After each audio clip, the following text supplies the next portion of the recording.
Hello, hello, hello, everyone, and welcome back to another episode of the Transatlantic Call-In Show. This is the place where you get to call in and talk to two trans people about all of your questions, anything and everything trans-related, whether you are a gender-critical or a friend or an ally who's just got some questions you don't really want to ask the trans people you know.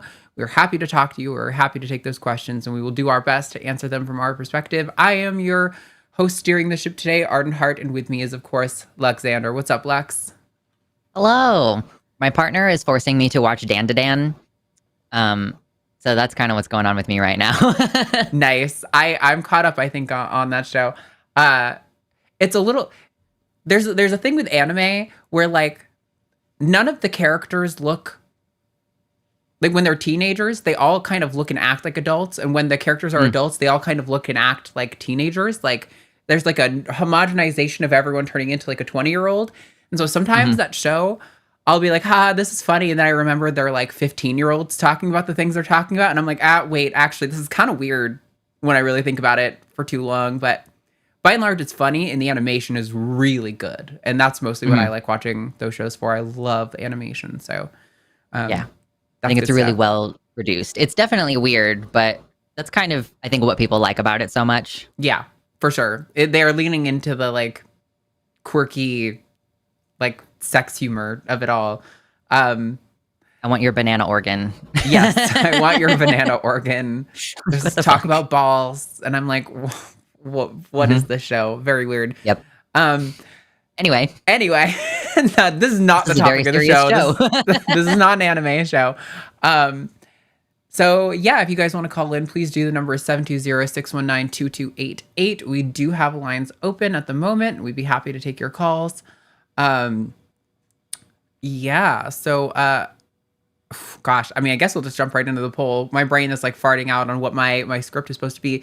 This show is supported by Patreon. If you guys want to support us, you can go to patreon.com/calltheline. You get access to our Zoom Q&As, which are going to be, I think, next weekend for this month. And then we're actually doing the LineCon online live after the fundraiser. So normally it would be the third Saturday of every month. But this month we're doing our annual Secular Student Alliance fundraiser. So we're doing it the weekend after this month, just so that we can accommodate all of that stuff. But yeah, you get access to the Zoom Q&As, the LineCon online live lecture series. You get your name in the credits at the end of the show, and access to the LineCon. The Line has a podcast ad free. Although I don't know if they've done episodes in a little while. I think people have been. I think there was one this week. I think Jimmy's been overwhelmed. I know he's been excited to be back, and he's working a lot, and I think he's got a lot on his plate.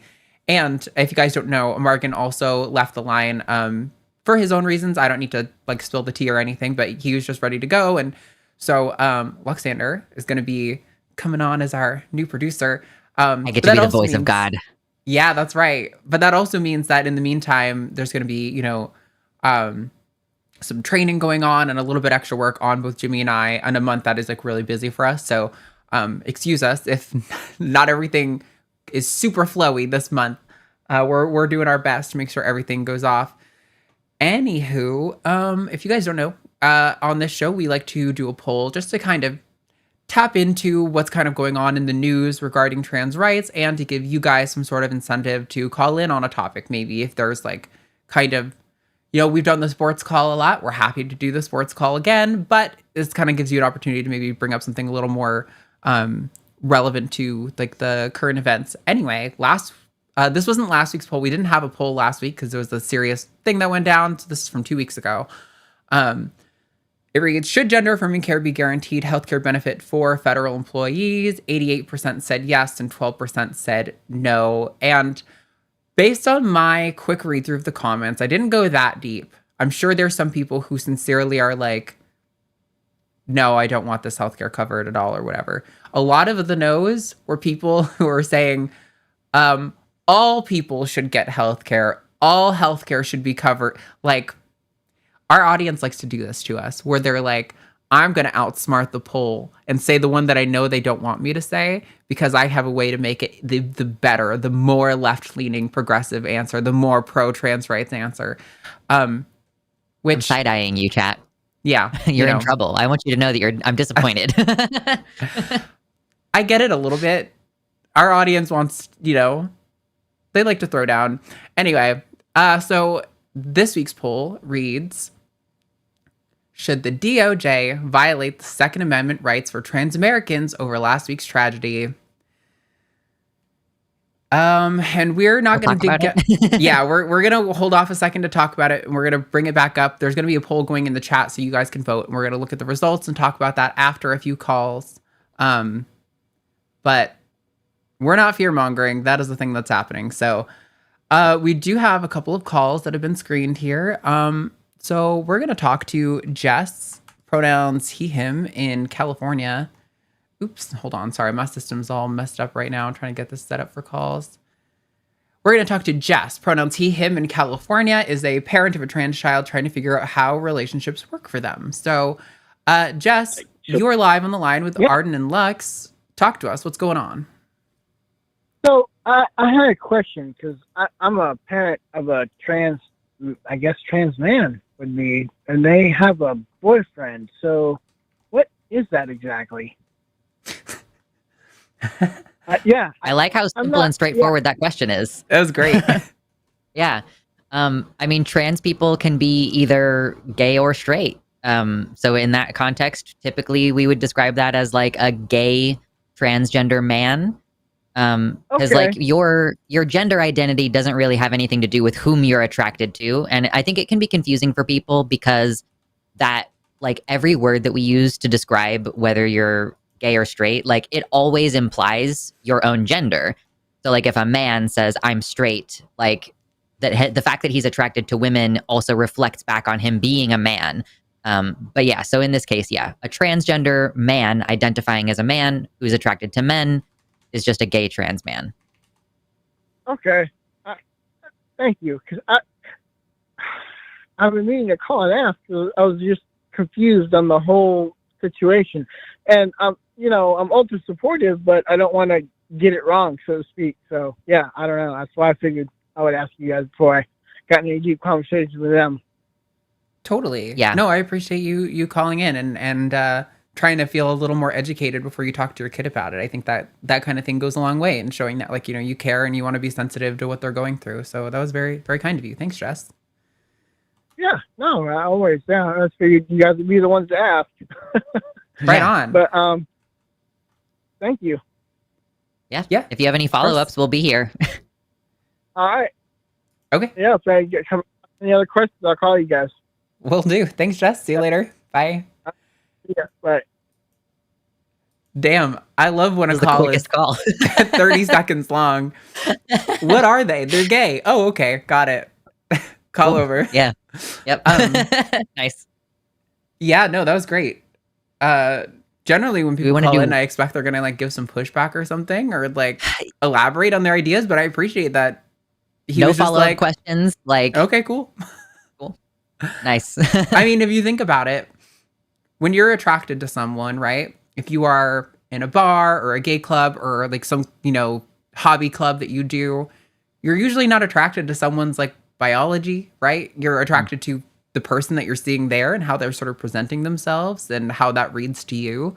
So like gender is definitely, I would say, more significant in that sort of like initial lust attraction stage. And like some people might have some sort of element of attraction that makes dating a trans person a problem for them as an individual. But by and large, it makes, like, I don't think a lot of gay men look at me and they're like, that hits the bill. That's what I'm looking for, So yeah. Anyway, maybe they're out there. I haven't met them. I have a few gay friends who I'm like, I wish you would, but just not into it, Not into it, I get it. Okay, well, we do have another caller on the line. We also have lines open. So if you guys are out there listening, please do call in. The number is 720-619-2288. But until then, we're going to talk to Fran from the UK. Pronouns are she and they. Says, we want a normal life. Is the perspective we bring to that what they are so afraid of? So, Fran, you're live with Arden and Lux. Why don't you elaborate on that a little? Where are you coming from? Hey, so I called last week And so it's this kind of a rephrasing of the question from then, because we got obviously with events. So in my life, I have now transitioned fully, and so what I've done that in the workplace as well. And what that I feel that gives me is a unique perspective of what women in a particularly male-dominated industry, which for me is IT, experience. And it seems quite easy for me to point out the differences between the two because I've not been brought up to expect those differences. So I almost think that some of the ardent pushback that we've had was because we were starting to make it even more clear that there is definitely still very much a difference between how women and men are treated in all avenues of life. And in my perspective specifically would be people are less likely to trust my technical expertise until I've worked harder to gain that trust now than I used to. So it takes longer. And in the end, I can show them my experience and they're on board and everything's fine. But it's definitely harder than it used to be to do that. It's harder for me to be heard in meetings than it ever was before, even though I'm in a more senior position than I ever was before. And with the help of my partner, I've kind of navigated some of those, I'll talk to her about my experience in a meeting and she'll be like, oh, you've got to be careful. You don't push back too hard against this because you'll be seen as the nagging one. And in my previous job, I actually started to see some of that, and that's part of why I left. And I've become better at navigating that. But yeah, I wonder if that's what that perspective that we bring is part of why we've seen such pushback against trans people is because of that. Yeah, I mean, I think the question is, like, is that why we're seeing the pushback? There's like an almost endless list of reasons that you could kind of come up with, but I would definitely agree that a big part of that is, sort of what we reveal about them and their lives, kind of like you're pointing out, like these differences between how people are treated. I also think there's sometimes a sense of like resentment that they seem to have towards us, like that we are so free to be authentically ourselves and that they are so trapped by the like expectations and the roles that they were put upon them that they don't feel like they can buck them.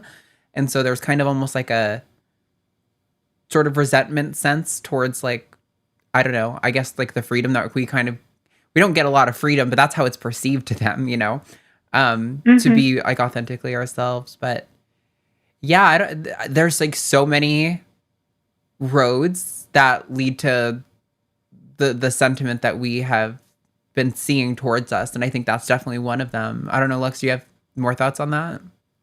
Yeah, I mean, I agree with all of that. Like the presence of us kind of, I think, brings to mind a lot of internalized shame as far as just like culturally speaking, like interpersonal interactions where people might have resentment because they're like, well, sure, I always wanted to paint my nails, but you're a F-slur for doing it. Like, you know what I mean?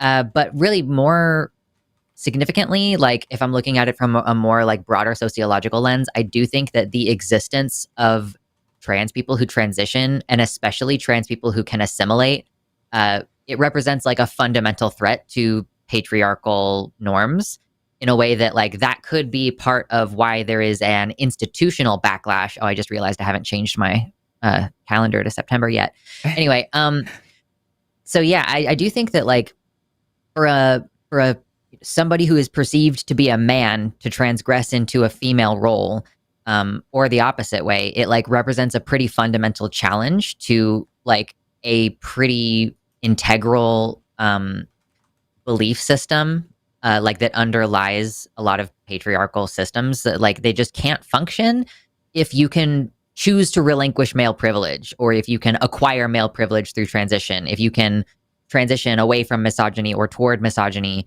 And like, yeah, so I could agree that there is some kind of fundamental thing where we're challenging a status quo that is so integral to the functioning of a patriarchy, that yeah, our very existence becomes an existential threat to like what people perceive as like the fabric of society.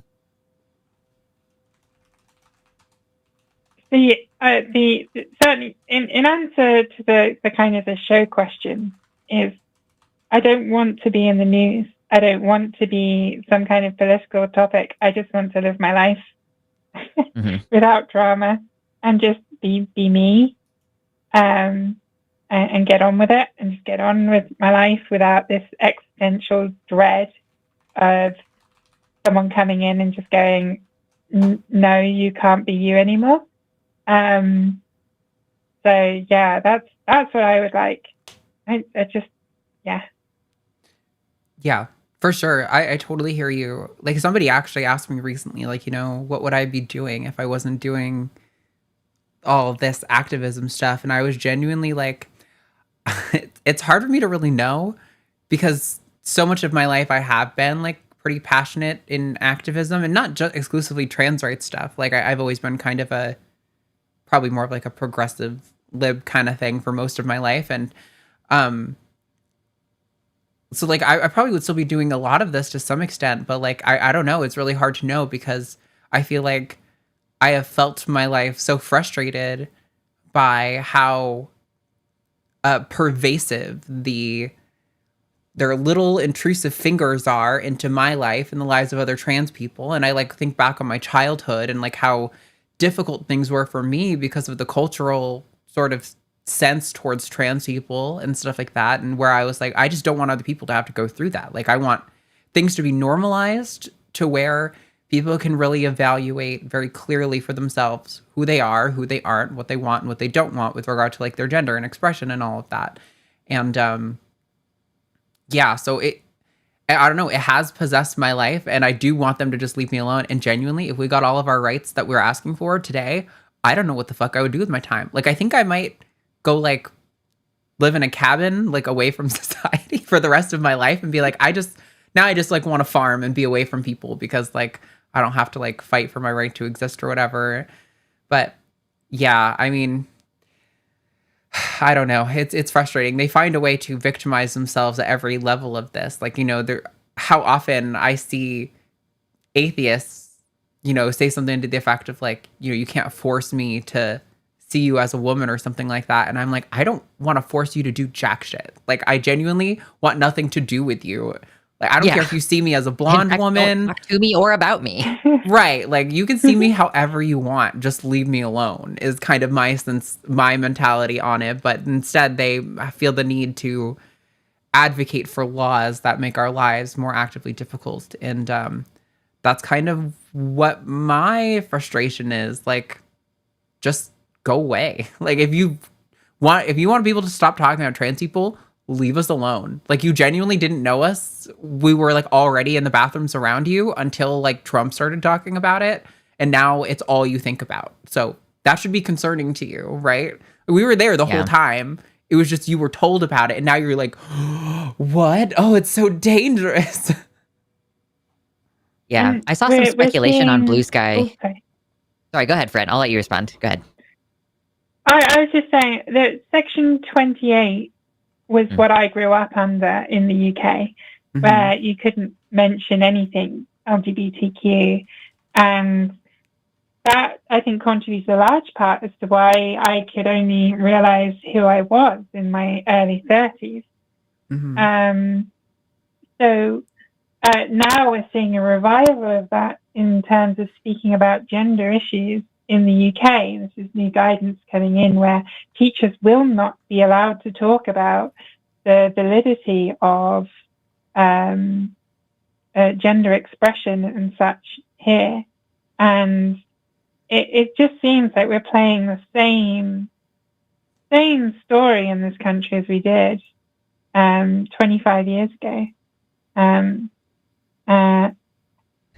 And I feel sorry for the kids who are going to have to come up through without the just like I did, without the guidance, without being able to talk about it and actually figure themselves out in a safe space where they're not forced, there's no rush, they don't have to do anything, they can just explore themselves, and then good chance they go, nah, I'm not, or maybe they decide they are, and Yeah. that's okay. That's kind of what I was trying to say earlier too, is like, I do think when we have things normalized, when people have those options to explore, there's way less chance of them regretting or things like that, because they don't feel like they have to like get all these surgeries to be valid, to go down all of this, like, get all of these things into a bucket to be like, now I'm a valid woman because I've checked all these boxes, or a valid man or whatever because I've checked all these boxes. Like, I think if we really blow apart those expectations and kind of normalize, like, trans people being visibly trans and not being okay, like, I think you're going to have way less instances of people regretting and feeling frustrated, because they're going to be able to, like, let me test shit out. Like, men should be able to, like, wear a dress and makeup in public without being called slurs and threatened to be beaten. Like, I know, hot take. But I think you'd have a lot more people who are able to, like, accurately identify how they really feel, and not like what scripts has society taught them they have to run through when they encounter gender concepts. Yeah, it is a frustrating thing. And again, I'm right there with you on the, like, just leave us the fuck alone. Like, everyone's lives will be immensely better when you just get your little mitts off of our transgender lives, like, there's if an individual bad trans person does something bad, address that individual, but, like, otherwise leave us alone. But I think it's weird. I'm cool with living next to a transphobe, but, like, I don't think transphobes are okay with living next to me. And that's the problem that we run into, where I'm like, I genuinely don't care if you're transphobic in your heart. Like, I don't care. And, like, I feel like you should also not care about what I'm doing. But, like, the retort nowadays when you're like, could you just leave us alone, is like, well, maybe when you leave kids alone. And it's like, okay, could you calm down, please?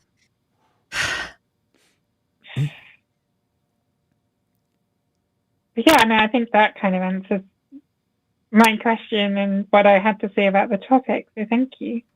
Cool. Well, thank you for calling, your Fran. work, Arden. Yeah, of course. And call back if you have any other thoughts, okay? Ready. Thank you. Bye. Alrighty. I didn't get the chat poll up until midway through that call, so we didn't have very long for it to run because the first call was so short.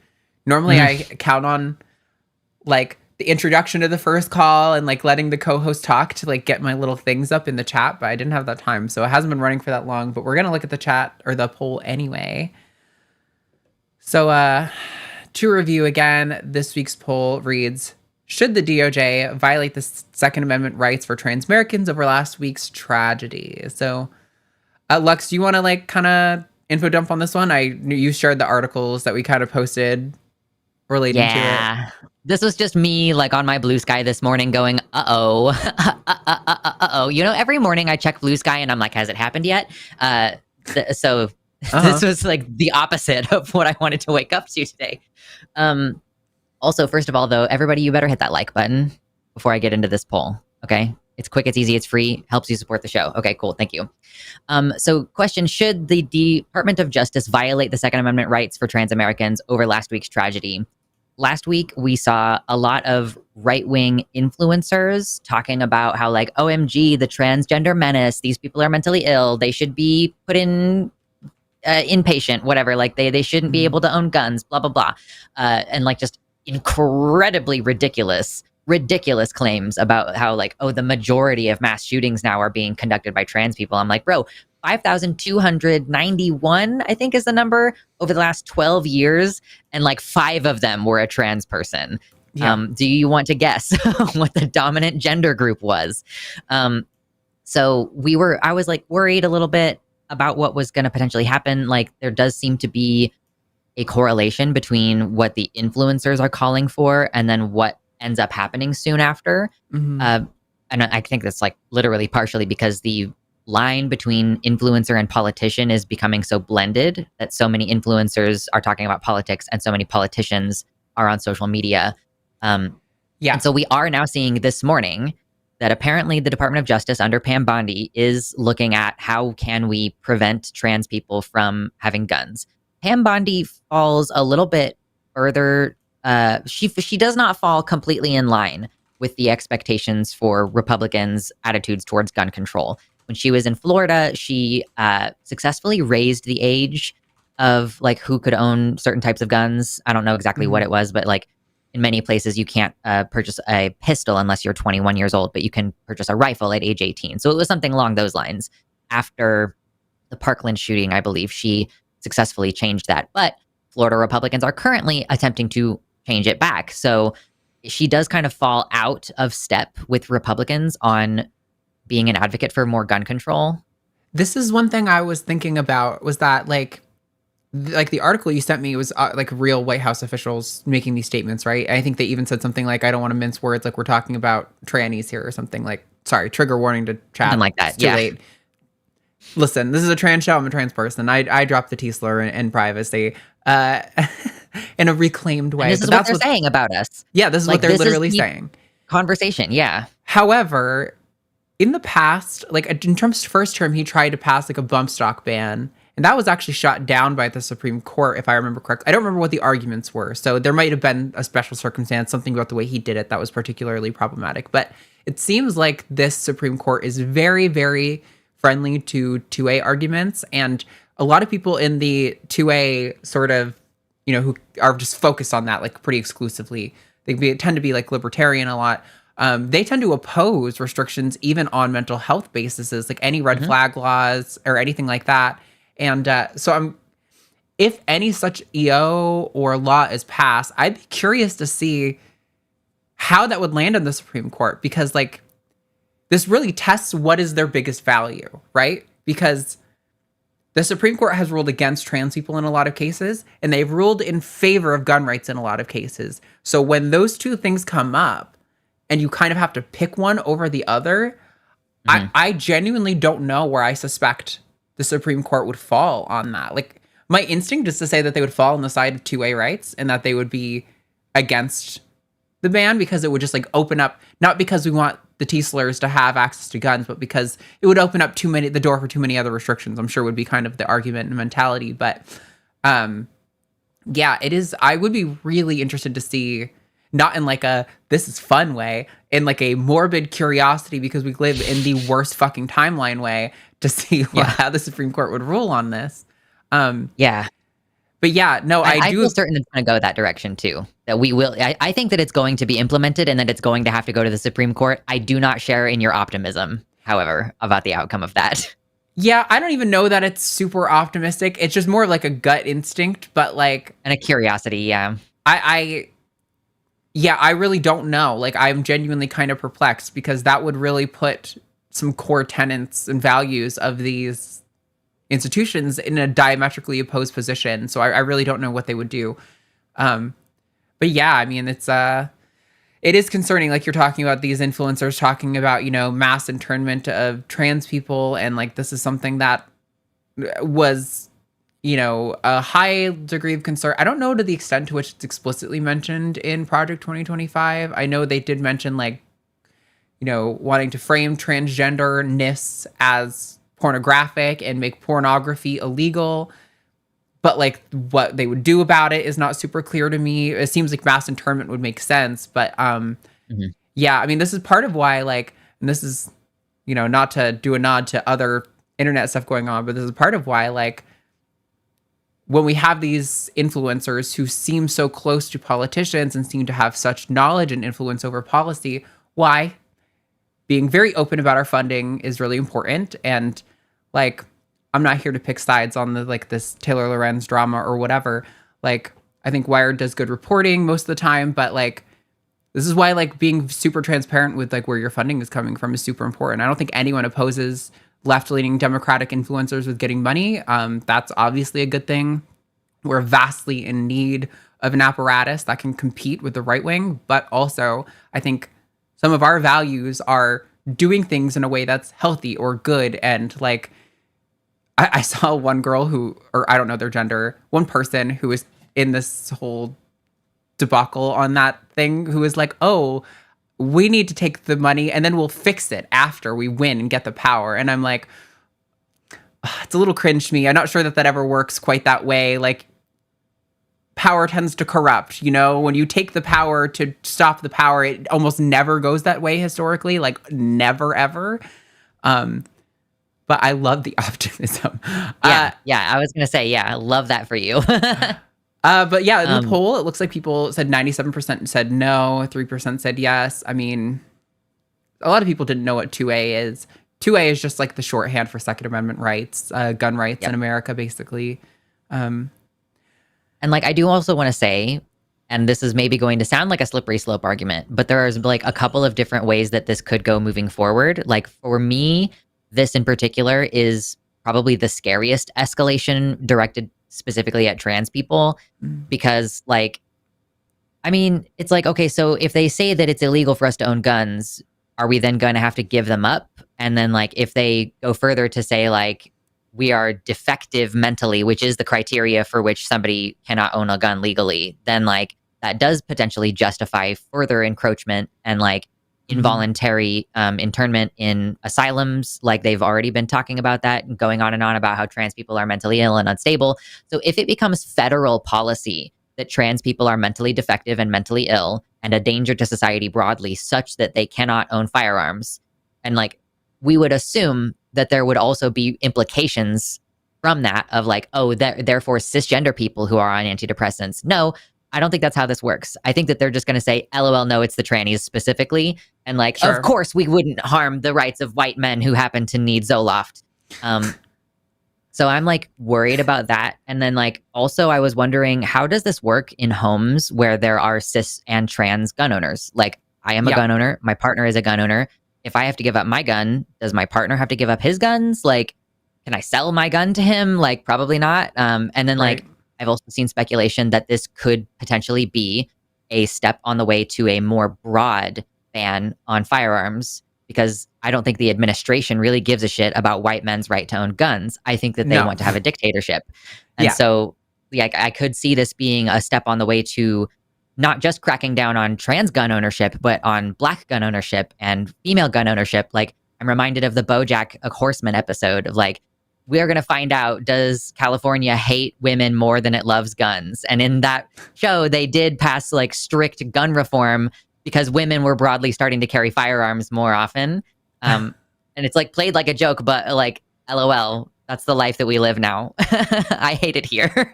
Yeah, it is really scary. I don't know. I don't know what to make of this. Yep. Anyway, so that was the poll. If you didn't get to vote on that in chat, or you haven't seen that yet, you can go check that out on our community tab. If you go to the channel, you can go to the post tab. This poll is there. You can comment on it, vote on it, get involved in the conversation.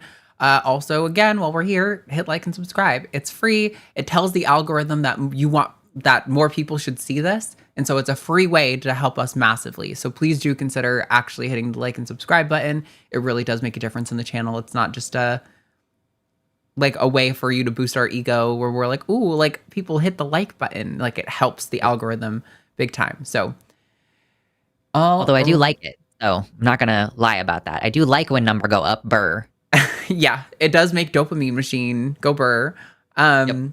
Okay, we do have some other callers on the line, so we're going to get to that. Lines are still open for the time being. Number is 720-619-2288. Until then, we are going to talk to Alexis, she, her, in Ohio, having a problem with finding a surgeon and insurance, how to navigate that. So, Alexis, you are live with Arden and Luxander. What's going on? I was talking to my endocrinologist about getting GRS, and she set me up with a referral. And, after a little while, the referral person called me, and she's like, I have looked everywhere in Ohio, and nobody that takes your insurance also is doing this anymore. And unfortunately, like, her search radius is only Ohio. So she said, if there's somebody outside the state, maybe, but I just don't know, I guess, how to go about, like, what the best way is when looking for this now, because I'm kind of at a loss. Yeah. So you're gonna need to.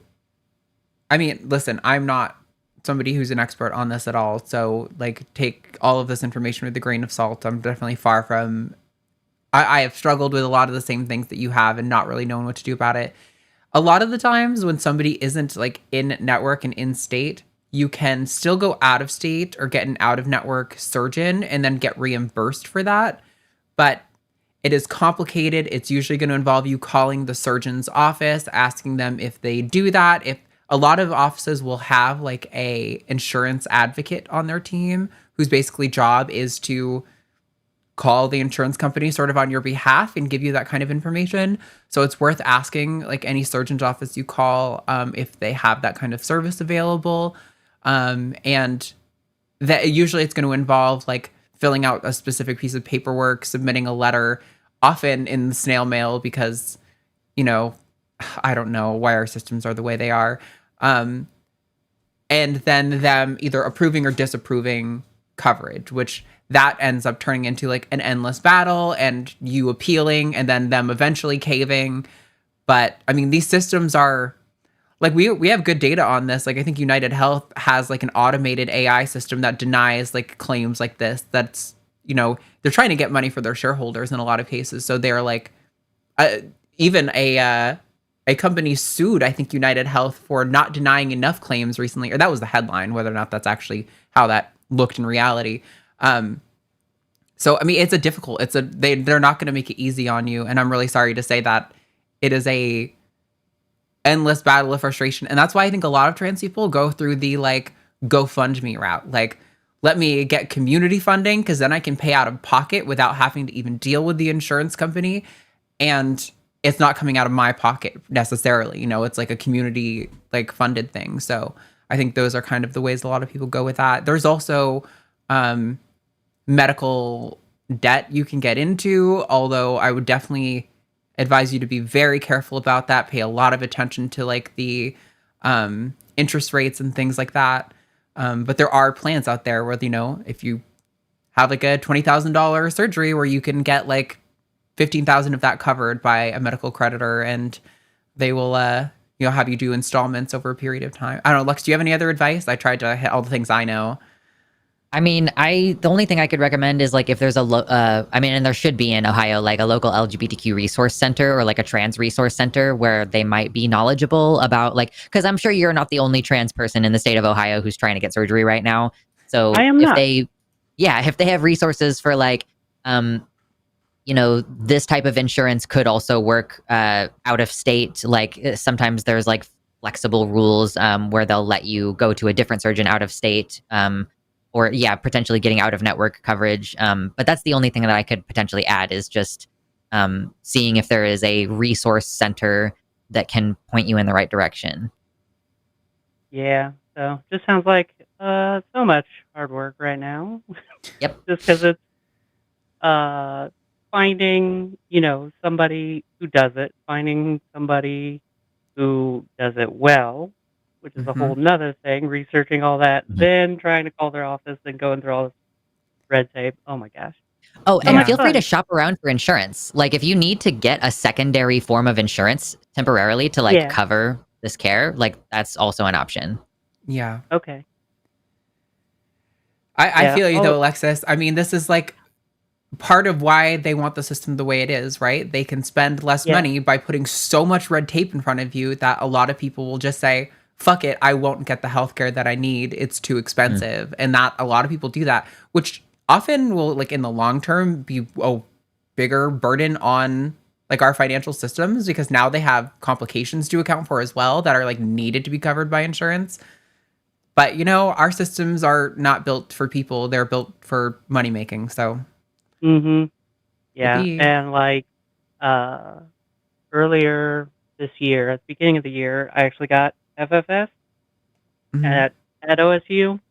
And I was like one of the last patients because the doctor actually had to extend out his resignation Oh, wow. or to try and get as many people in. And afterwards, I asked him, like, on my only one follow-up scheduled, I was like, why are you leaving? And he's like, oh, I don't want to be at OSU anymore where they're running away from doing all of this and go to a different place where they're actually trying. And he also said, like, oh, if you need more follow-ups and you have any complications, you can call this surgeon until June, and then she's gone, and then the whole entire program is pretty much wiped. I was like, oh, that's neat. Awesome. So, I Yeah. don't know. It's just frustrating because Ohio's just caving in, essentially, little by little. And I feel like, well, so is all of Yeah. America, but I mean, that's it's going to be a slow chip away, you know, like they're removing.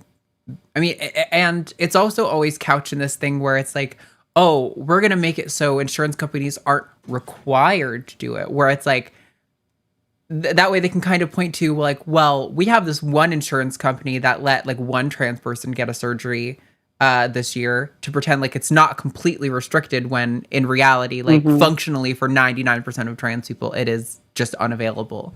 So yeah, I mean, I definitely, but yeah, I second what Lux said. Actually, when I was living in Rhode Island, I went to a clinic that was known for its outstanding trans healthcare, and it was great. They had great physicians, great doctors, they had support groups, and they had a whole wing, not of the hospital, but like a whole like section of people whose job was helping trans people with insurance claims.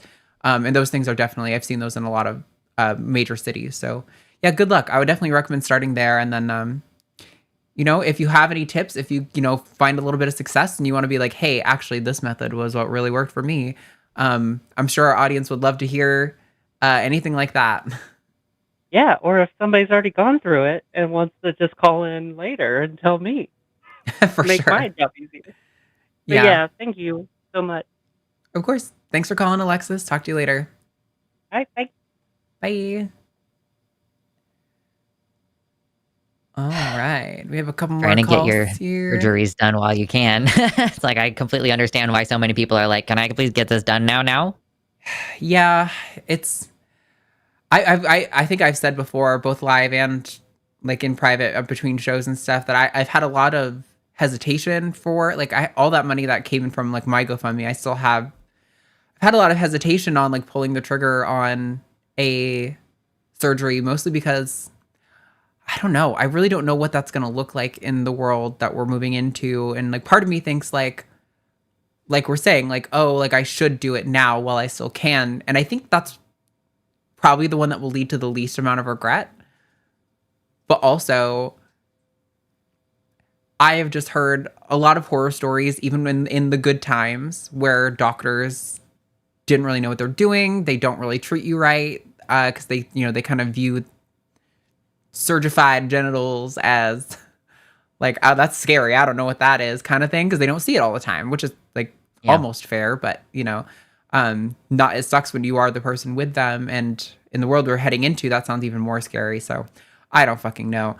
But the surgeon that I had wanted to go to actually just posted videos saying that he's like, most of the insurance companies I accept are planning on continuing to cover at least this specific surgery. And I intend to keep doing it as long as I can. So like trying to not have people be afraid, which is really reassuring. It makes me kind of be like, that was why I liked you. You do a good job. Yeah, man. Anyway, real quick before we take the next call, I want to remind you guys that we are going to read super chats. A few announcements, actually. Yeah, we're going to do super chats after a call. So all super chats of $5 or more, we will read out live. If you include hashtag Team Lux or hashtag Team Arden, you will send a vote. Whoever gets the least amount of votes has to defend some silly poll like Congress should wear fishnets or like mandatory gay hand-holding sessions or something silly like that. That's just to keep the spirits high and positive in these bleak times. Also, after this show, I will be doing Calling It Now over on Jimmy's channel. So if you didn't get enough of my stupid mug, you can get a couple more hours of it over there. The audience will automatically redirect once the show ends. Just hang out and chat for the whole show. You'll get automatically dumped over there. So you don't have to miss any of that. And there are probably other announcements, but let's not overwhelm the audience. Let's take another call before we do those. Let's talk to Darcy. She, her in Michigan. Sorry, chat, move that way close to my face. Darcy, she, her in Michigan, navigating moving away as a trans woman moving to a different state. So Darcy, you are live on the line with Arden and Lux. What's going on? Hi, how's it going? Doing all right. How are you, Darcy? I'm pretty good. I am out of work, so that's a good day. Nice. So basically, me and my husband have been working on having a kid. So I've been thinking a lot lately about, where would I want to raise a kid, and where's a better place to be a trans woman and trans man. I noticed a lot of the discourse around where to move is between staying and fighting or going somewhere where you don't have to really fight on a daily basis, I guess, out in public. Mm-hmm. And I know I've heard you mention, thoughts of this going here or there, maybe Illinois, and you mentioned the areas surrounding and that being good. Mm-hmm. I don't know, maybe this has been talked about a lot, but since I've been thinking of it, I've come to realize that I really like Michigan, and I have lived both here and Wisconsin, and I have friends in Illinois, so I've been there a lot, and hands down, way more comfortable. But I just kind of wanted to put forth the idea of people considering a more purple state and how that might help produce a little more change, kind of moving the meter maybe. I want to get your thoughts on that. Yeah, I've actually mentioned that, like, if I were to, I haven't, like, settled on where I want to go or anything like that, but I've heavily considered that if I were to move to a state like Minnesota or Illinois that has really good progressive rights for trans people on a state level, that I wouldn't mind living in a red county, because I would rather help that state be more securely blue. Like, part of me wants to just live, like, right in the heart of Chicago or Minneapolis, where I'm around people, I'm around queerness a lot, it's safe, it feels good. Then the other part of me is, like, kind of what you're saying, where I think, like, there's a huge advantage to us moving to the, to an area that's safe and has your rights secured for sure, but also where you can affect a little bit more political change. And I think if you were, if you want to live in, like, Michigan or like Pennsylvania or some of those, like, purple states that are okay with their trans rights, like, you can, adults can access care at the very least, kind of thing. I definitely think that's, a great form of activism if that's what you want to do. I think probably the reason people would rather move to, Oregon, New York, Minnesota, these kind of states, is because moving is so difficult and so expensive. I think a lot of people kind of feel like, if I'm going to put in all that fucking work, I better know that wherever I land, I get to stay there for a long time and not be stressed. Yeah. And I think that is kind of where the mentality comes from. But if you're in a position where you feel like, not that you can just move anytime you want, but that, like, moving to a purple state is an option for you, I definitely say, like, hell yeah, like, that is a big win, I think, especially if you are politically active, if you're, like, canvassing, door knocking and things like that, like, those areas clearly need those kinds of people, or, like, more of those people. So, yeah, I think it's a great, like, win, strategically, ethically, in, like, every sense to move to those areas. I shy away from trying to make people feel like they should do that over going to an area where they feel safe, because I also think an element of being an effective activist is being able to show up. And if you're living under stress all the time, that's not healthy for you. That impedes your ability to show up. So, I think living in areas where you feel safe and secure is also very valuable. And Alexis, you have thoughts? Yeah, I would add that blue states are not as safe as we think they are. Like, so what I did is I moved to Oregon and I moved to a red county because I think that there is, like, with this polarization of people moving to safer places and like moving to the safest places within the safer places means that, like, okay, cool, we have like Multnomah County, like, which is where Portland is, so that county is pretty reliably blue. But if everybody keeps moving there, then we have one blue county. Oh, and then Eugene also, like, so we have a couple blue counties. So, like, part of my reasoning here was, like, I want to help protect Oregon as a blue state by moving to a red county, bringing myself and my husband and my younger sibling, who are all going to consistently be voting for Democrats or other left-leaning. We have, like, 7 parties here. It's kind of weird, actually. But, yeah, so I think, yeah, it's a determination that every person has to make on their own. Like, there are people who will argue, well, like, well, you should stay in a red state because, you know, how is anything ever going to change if you aren't there? And it's like, there's a mixture of, like, political responsibility versus, like, personal safety that everybody just has to make. Like, I'm sitting here this morning, like, in my weakest moment so far being like, oh shit, did I make a mistake moving to Oregon? Should we have moved to, like, Northern Washington? Or should I have gotten my passport already? Like, should we be making the plan to move to Canada now? Because what escalation is going to happen next? It seems like escalations are happening every day. I want to stay here. I love it here. I think it's beautiful. I would really like to stay here and just live my life unmolested. But even I don't feel safe here.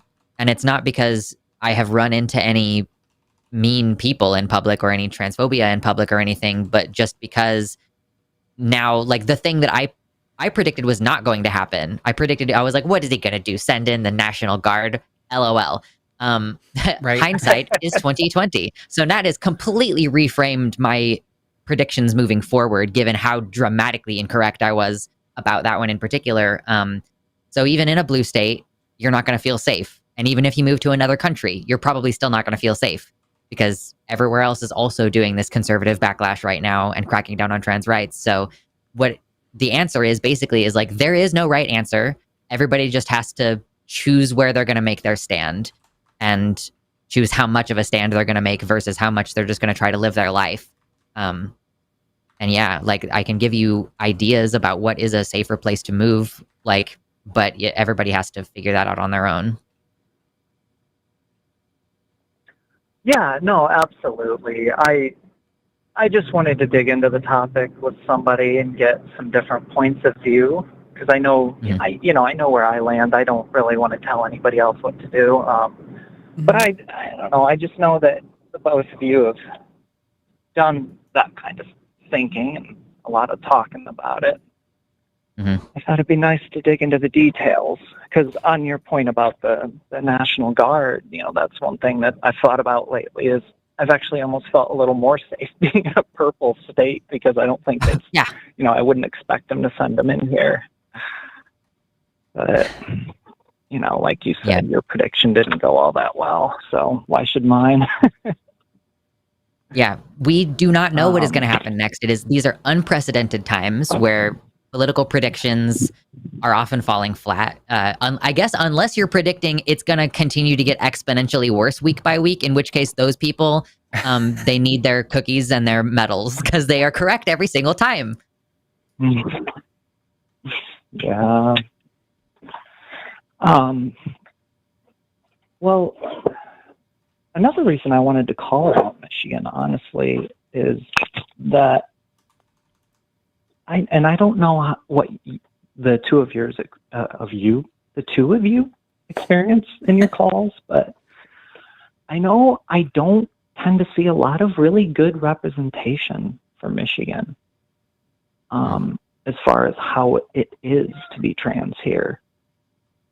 And I'm actually really surprised often when I bring it up with people how unaware the community is of some of Michigan's history up around like Saugatuck and that. And it's a very long and rich queer history. And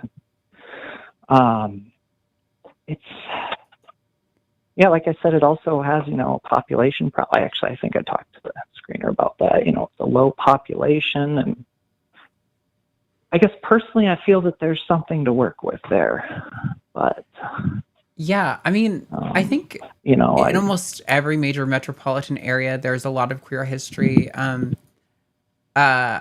sure some people in our audience watch this person because they have a huge YouTube channel, but like Caleb Heron is a comedian who's gay and has a podcast that's really big. And not too long ago, interviewed a gay historian who lived in I think it was St. Louis, and was talking about a lot of the queer history there. And like almost every major area of atheists, by the way, is a state that is very red, very, conservative.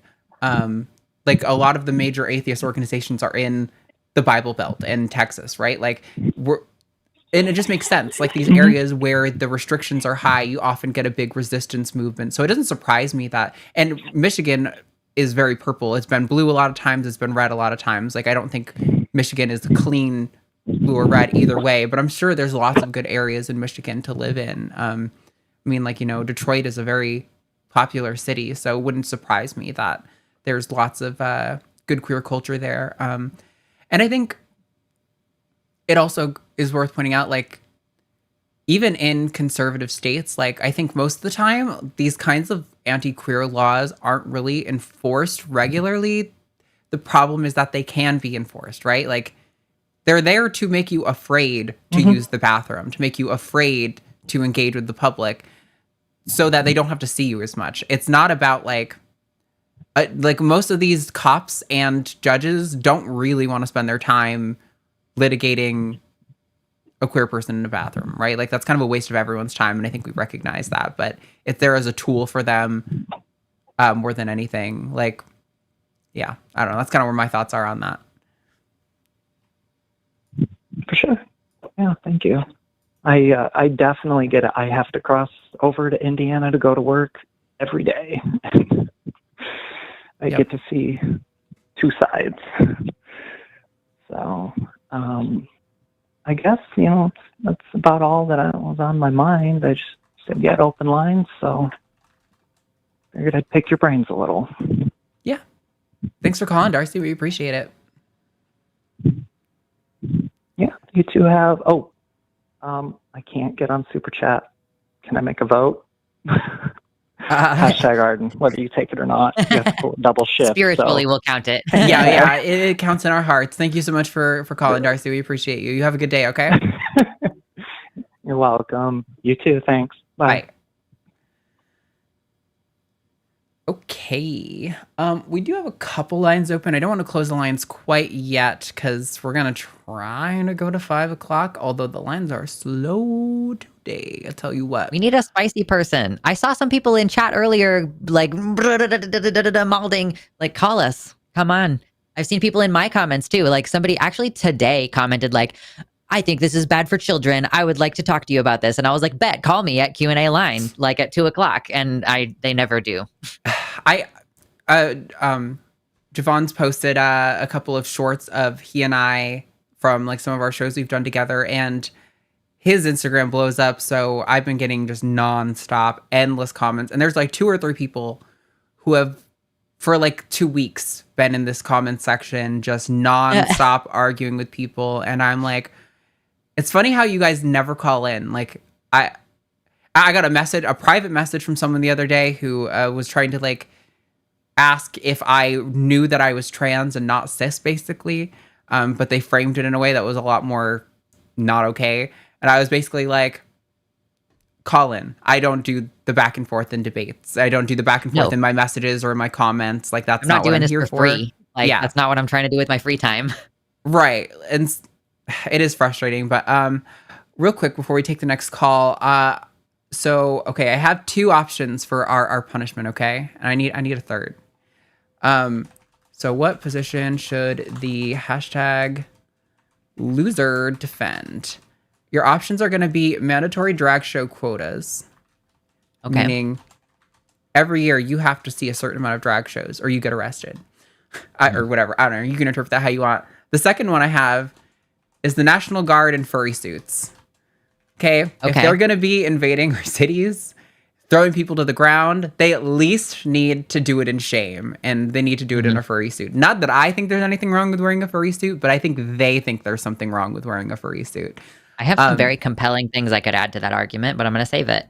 I love it. So I need a third one. I do like these kind of like Congress has to do this, mandatory this, because I feel like that really leans into the humor of the show. Of like, someone earlier said that Congress must transition could be a position to put on, like, okay, like, yeah, like must be trans or something.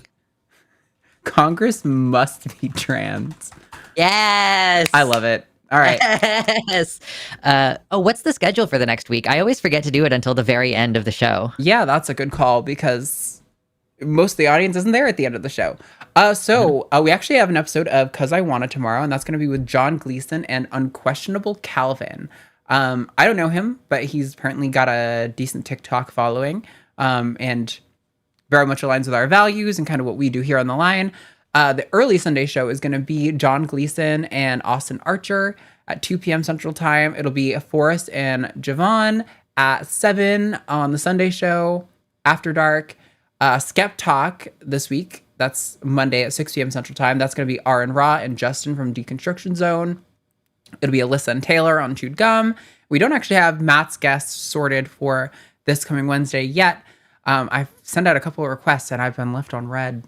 Frustrating. Aww. I know. I'm like, a busy month for people always everybody, want, you're always asking me when I've got your attention, but now no, it's okay. There are people I love that are doing good things. So I understand they're busy. And then next week's TACIS is going to be Ben and Josie here at 2 p.m. Back again. Oh, yeah. So that is this week's shows. Hit like and subscribe. It's free. All right. We're going to talk to still nobody really spicy. Oh, wait. 17-8 is kind of, it looks like they want to argue sort of, how do you say it? By proxy? They're not taking those positions. Yeah. They just want to know how to, so I don't want to jump to that because I honestly, no offense to that caller, but I kind of hate those calls. So somebody just got in the queue. That would be very funny to take. Oh my God. Yeah. Okay, that is really funny. I kind of, we'll see how they get screened. I trust our screener, Jess, our screener. Shout out to Jess, is amazing. She always does a really good job of knowing who's bullshit and who's worth talking to. We're just going to take them in order for now. All right, Jordan, she, her in New York says, what does trans joy look like to the host? Exploring what it means and looks like to you as the host. So Jordan, you are live on the line with Arden and Luxander. What do you want to set it up for us? What's going on? What are your thoughts? Oh my goodness. Hi. Lovely to speak with all of you. Can you hear me okay? Yep. Coming through loud and clear. Perfect. Yeah, so I've just been, because I just hit my Traniversary September 1st of this month, and I've sort of been doing a little bit of reflecting on where I've experienced joy and how I've grown, and the differences between the past 26 years and this 1 year where I've been transitioning.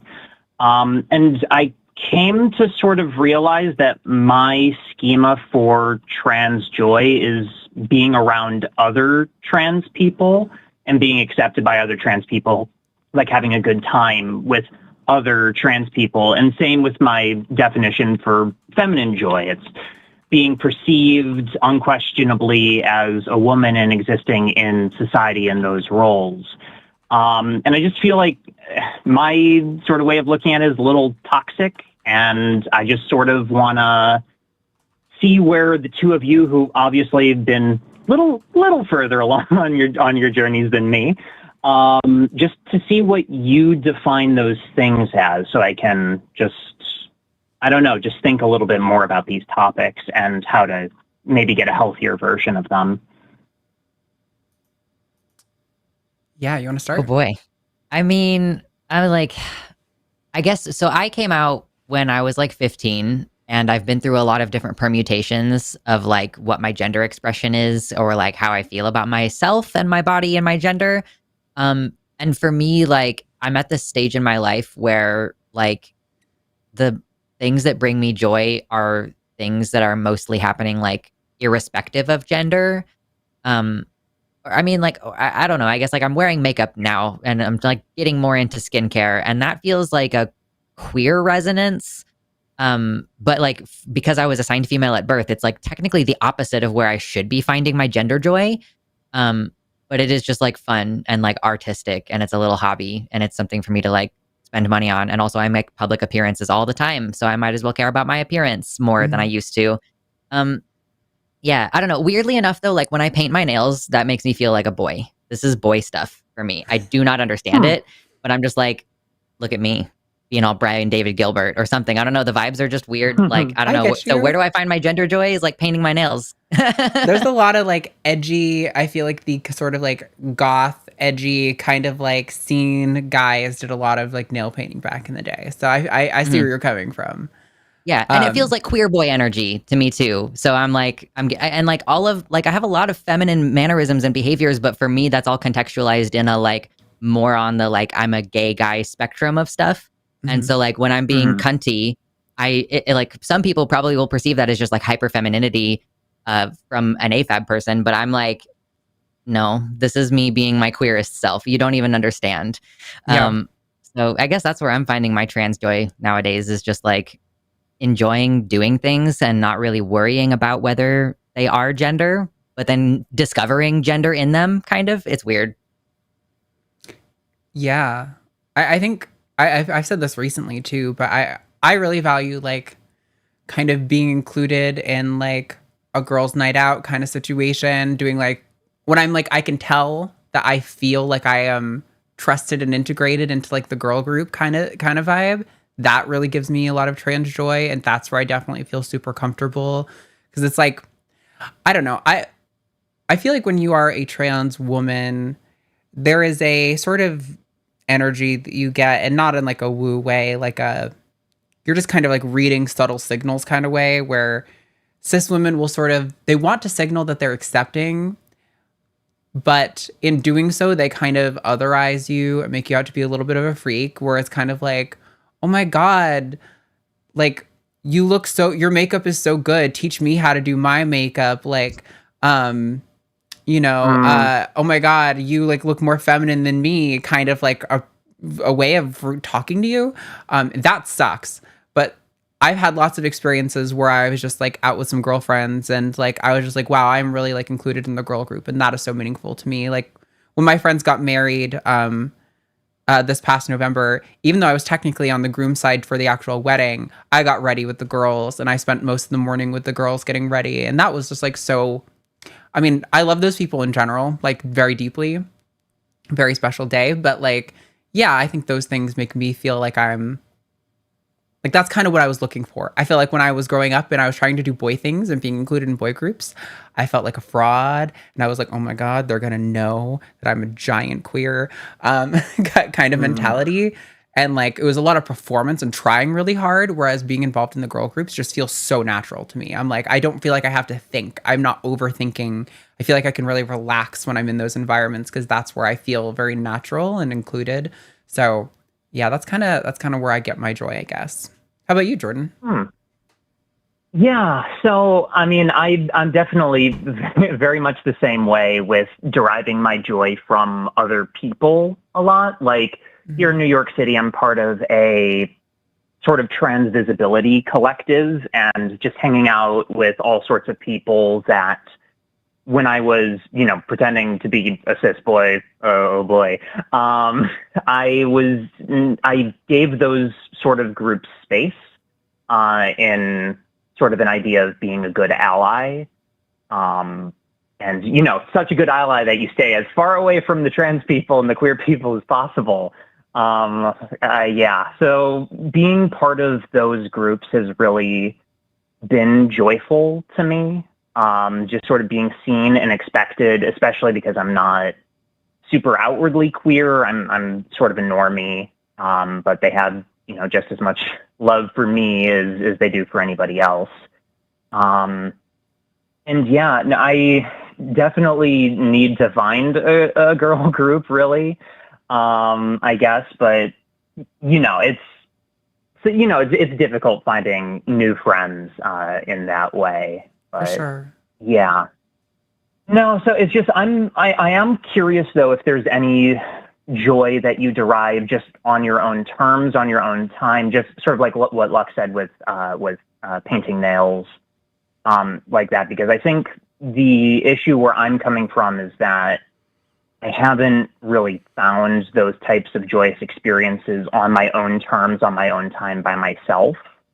I sort of need other people to validate me to feel kind of valid myself. So I'm just curious if there's, any bits of joy that you acquire and obtain on your own.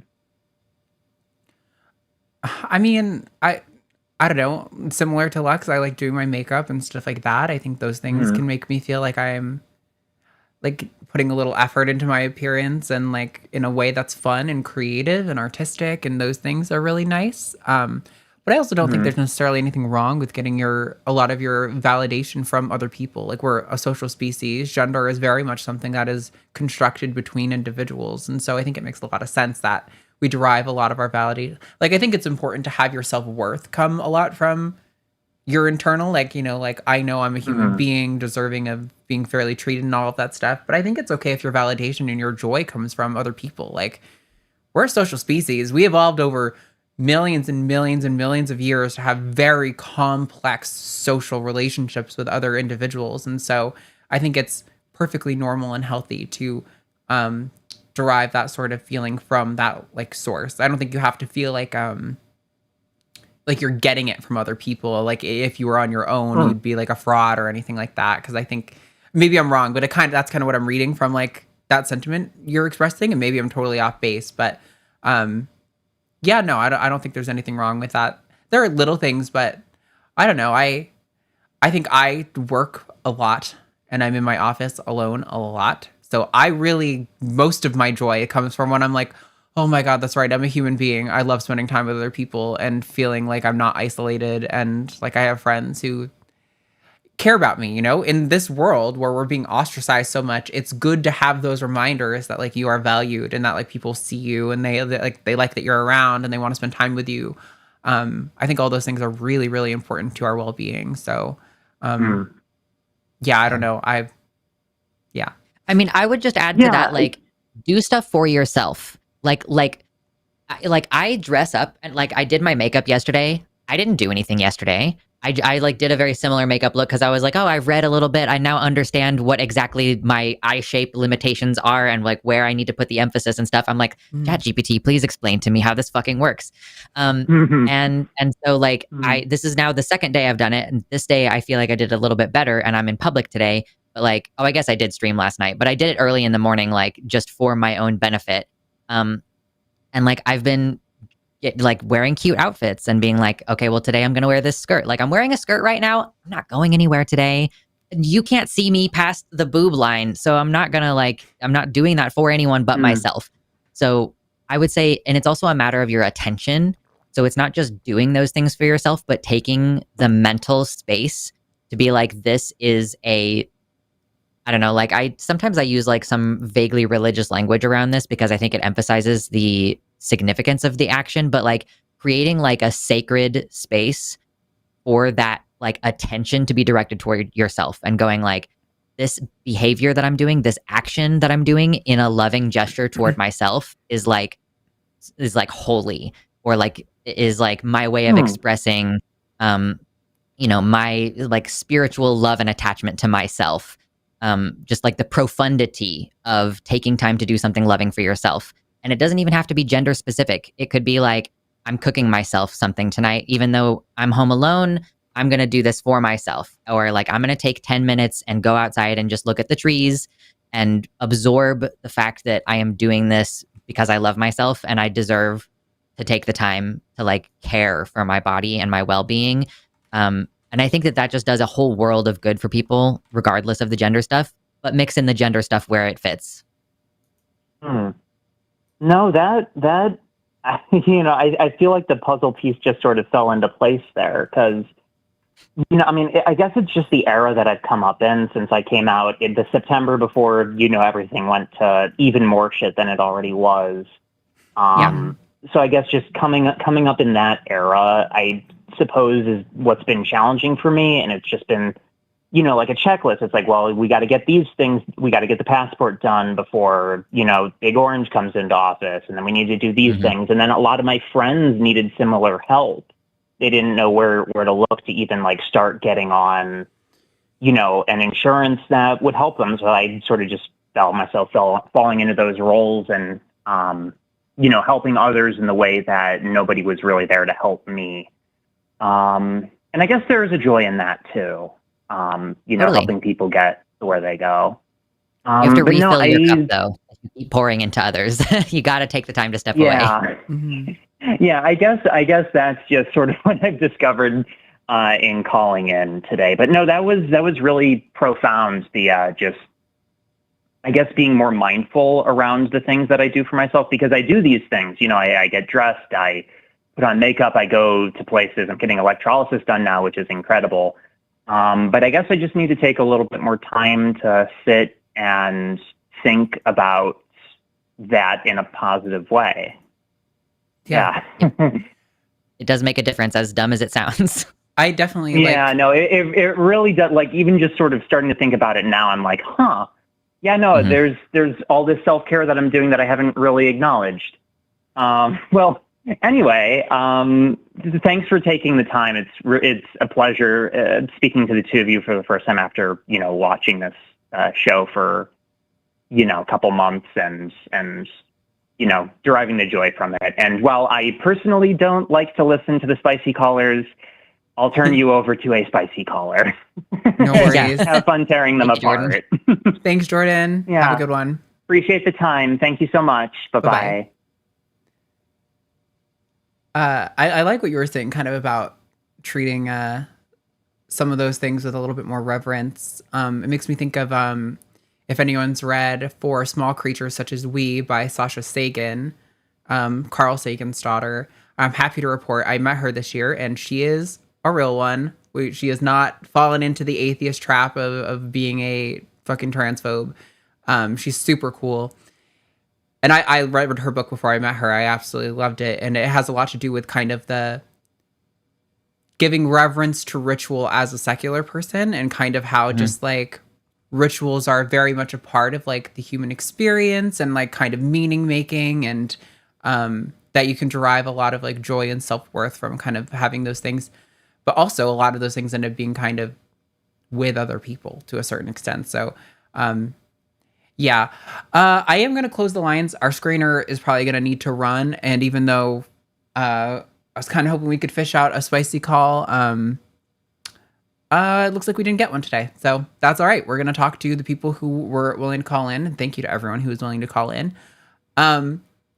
Another quick reminder that if you could like and subscribe, it massively helps the channel. It's free and tells the algorithm that you like the show, and it tells the algorithm to show it to other people.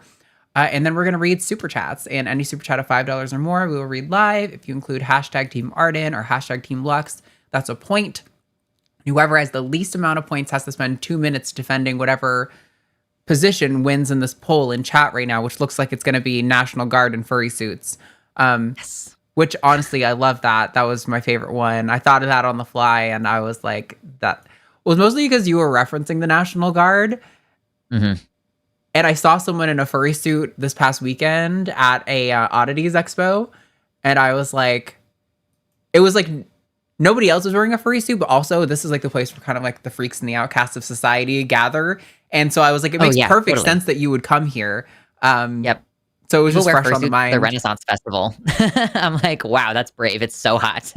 Oh my God. Also, thinking of Renaissance Festival, I went out with some friends this weekend to this bar here in Austin called the Tiny Minotaur. And it is a bar that is like a small Ren Fair 24/7. Whenever it's open, really it is cool. A mini Ren Fair. When you knock on the door, this guy opens and is like, what's the password? And whatever you say, he's going to let you in.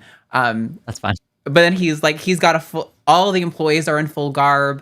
They have like this elven temple in the back and these like barrels with stools. There's a few like vendors kind of on the side, and there's like tabards hanging down, and inside is like this full tavern aesthetic with, themed drinks. They make their own soda there apparently for their cocktails. Okay. Super fun. Would highly recommend. I was like, I've been wanting to go to a Ren Fair and I've been a little afraid. Like, it's like, not that I should be, it's just like overwhelming. I'm like, this is a community I'm getting involved in that like I'm not The RF familiar is with. huge. Yeah. So it was a nice little way to like dip my toe in and then be like, okay, that was so much fun. Now I really want to go to a real proper Ren Fair. Everyone was great. It was a drag show at the event, and one of the drag kings who was there was 2 drag kings and 1 drag queen. He did a piece to "I Touch Myself" by Nice. Who is that? Is that? It's not Madonna, is it? I have no idea. I'm totally gonna get it wrong. "Touch Myself" by Divinals. Might be the Divinals. Anyway, it was really fun. It was a really good time. Would highly recommend anyone who's in Austin check out the Tiny Minotaur. It is so fucking cool. We'll definitely be checking that place out again. Sorry, we have callers. I got distracted. Let's talk to Annie, she, her, in Michigan, who says intersex trans person. They're an intersex trans person who didn't transition, just wanted to be yourself. Why is society turning intersex into something it's not? Okay. Interesting. Annie, you are live with Arden and Lux. Tell us what's going on. Where are you coming from? Hi. Yeah, it was, I guess, a little, I actually did transition. So, but yeah, something that I had noticed, especially when the laws were getting changed and passed, is a lot of things like, you know, they were happy to keep transitioning babies that are intersex, but, you know, trans people in general were basically told they couldn't. And I find it very strange that this weird, almost cis supremacy of we tell you who you are is so prevalent, especially now. And I just don't understand why, because to me, you know, it should be even more obvious to somebody who's older that they know who they are, but they literally force this on kids, and then they say, you know, keep the trans from like transing the kids, but they're the ones who are doing it to intersex kids all the time. I was literally gaslit into having to take testosterone for decades, and didn't find out until much later who I was. And the entire time, you know, I knew in my mind who I was. Like, I would think I was a girl, and I thought I was a regular trans person, which I am, but turned out I was intersex this whole time. And it's so strange that they go through these ideas that all these people have to be like crazy and stuff, but when they do this to us, they think it's okay. And I just don't understand why they think that's okay. I mean, you think you have pretty much hit exactly on the head. It is a cis supremacist ideology. It is a binary gender ideology, and it has to be rigidly enforced by violent means if necessary, and that includes doing violence on the bodies of infants who are non-conforming. Because here's the thing about Republicans that I have come to understand, which is that they don't care about any of the same stuff that we do. They don't care about harming children. They want to marry 12-year-old girls. They want to genitally mutilate intersex babies. They want to potentially like abuse children for behavioral deviations. Like, these are the people who are opposed to the idea that a child could be taken away from their parent because of physical abuse.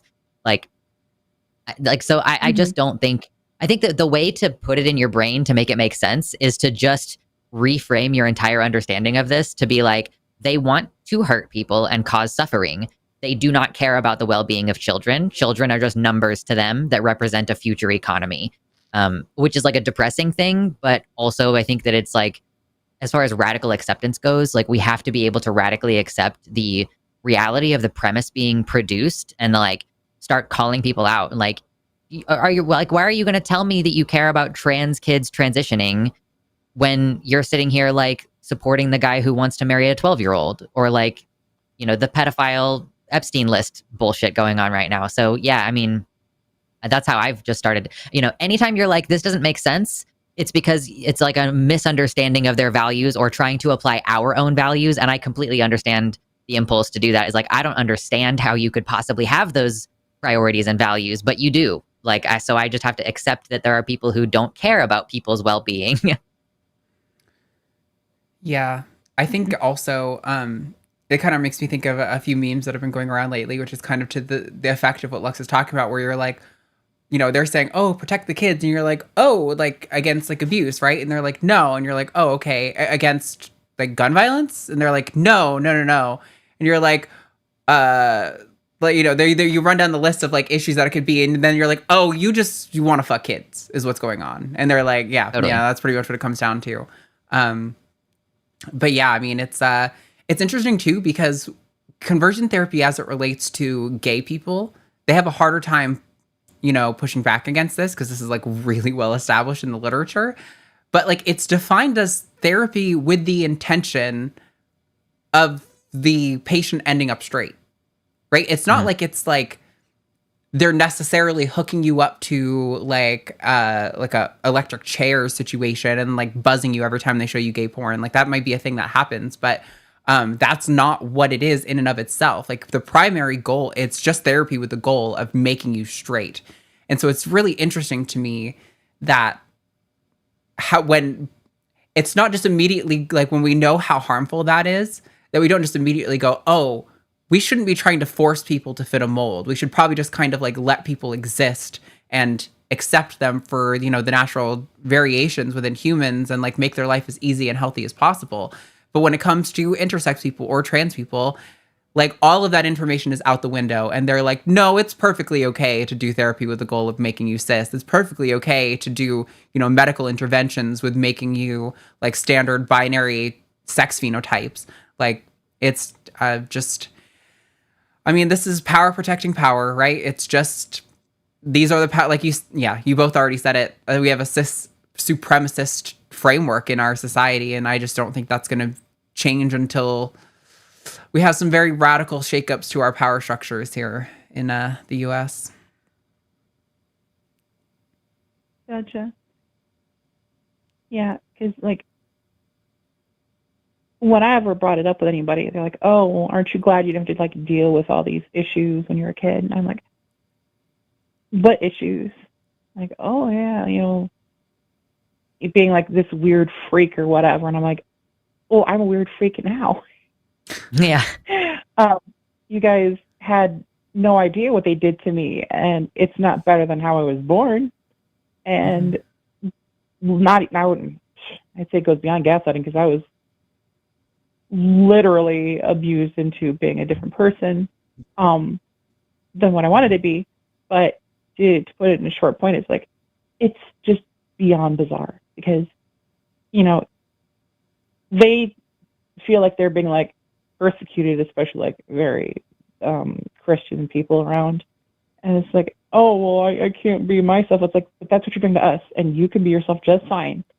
But it's something that has bothered me for a long time because I've run into several trans people who know exactly who they are, and they're told they're crazy. And then when I talk to people and I tell them I'm trans, they call me crazy. But the second I say, well, I was also intersex and they forced me into being a boy, like, oh, you're different. It's like, no, I am no different. But you think it's different because you're biological essentialist, I guess. Although, to be fair, I run much better on estrogen than I do testosterone. But it's just stupid. It's bizarre. And it's like, can't you just let people be themselves and stop like trying to enforce this stuff from birth? Because if someone, tells you who they are, you should just believe them. And until they prove otherwise, why would you ever think that it even matters to you at all? Yeah. I mean, that, fundamentally, none of this should matter to them. I think part of the pretending to care feels like it is something about like, well, what if it intersects with my life? Like, and that's SECTS in that use. What if it intersects with my life? Like, what if I have an intersex kid? Or what if I, meet a partner who I really like and find out they're intersex or trans or something? Like, what is that going to say about me and my life and my values? And it is this very like inwardly focused thing, kind of like you hear the sentiment often like, oh, I was a tomboy growing up, like I would have been transitioned. And it's like, sure, if the weird world that you think exists where people are forcing anyone to be trans, maybe that would happen. But we live in the real world where people are actively discouraged from being trans like almost 100% of the time.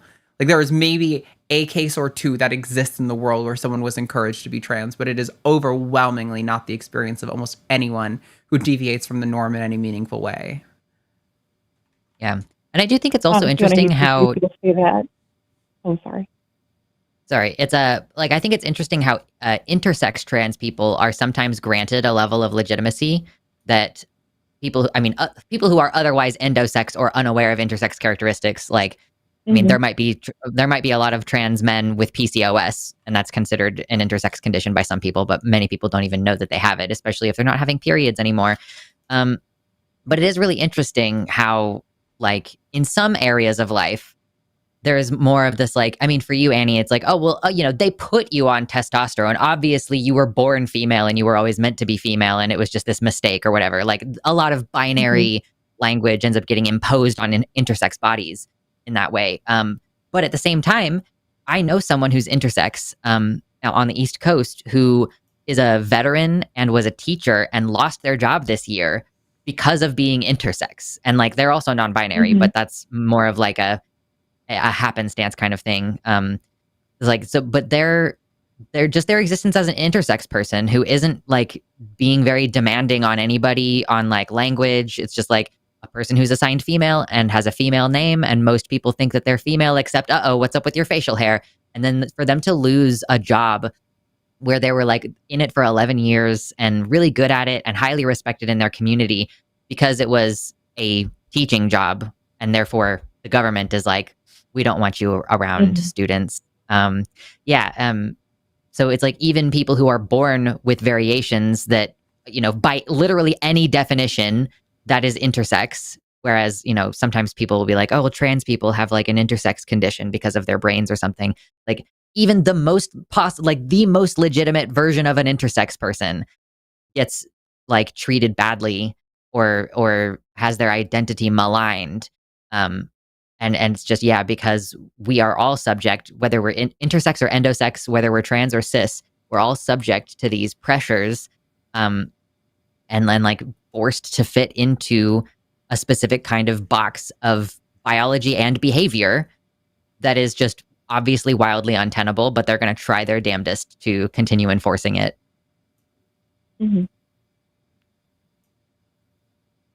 Yeah. I guess that's all I was going to talk about. Back to what I was about to say. When I hear people say that, you know, the whole tomboy, tomgirl thing is like, I guess you guys do understand that gender expression is different than gender identity because, you know, not everything is like for boys and girls. So if you're out there doing what was quote unquote for boys and enjoying it, it just makes it so strange that people want to enforce these things so much.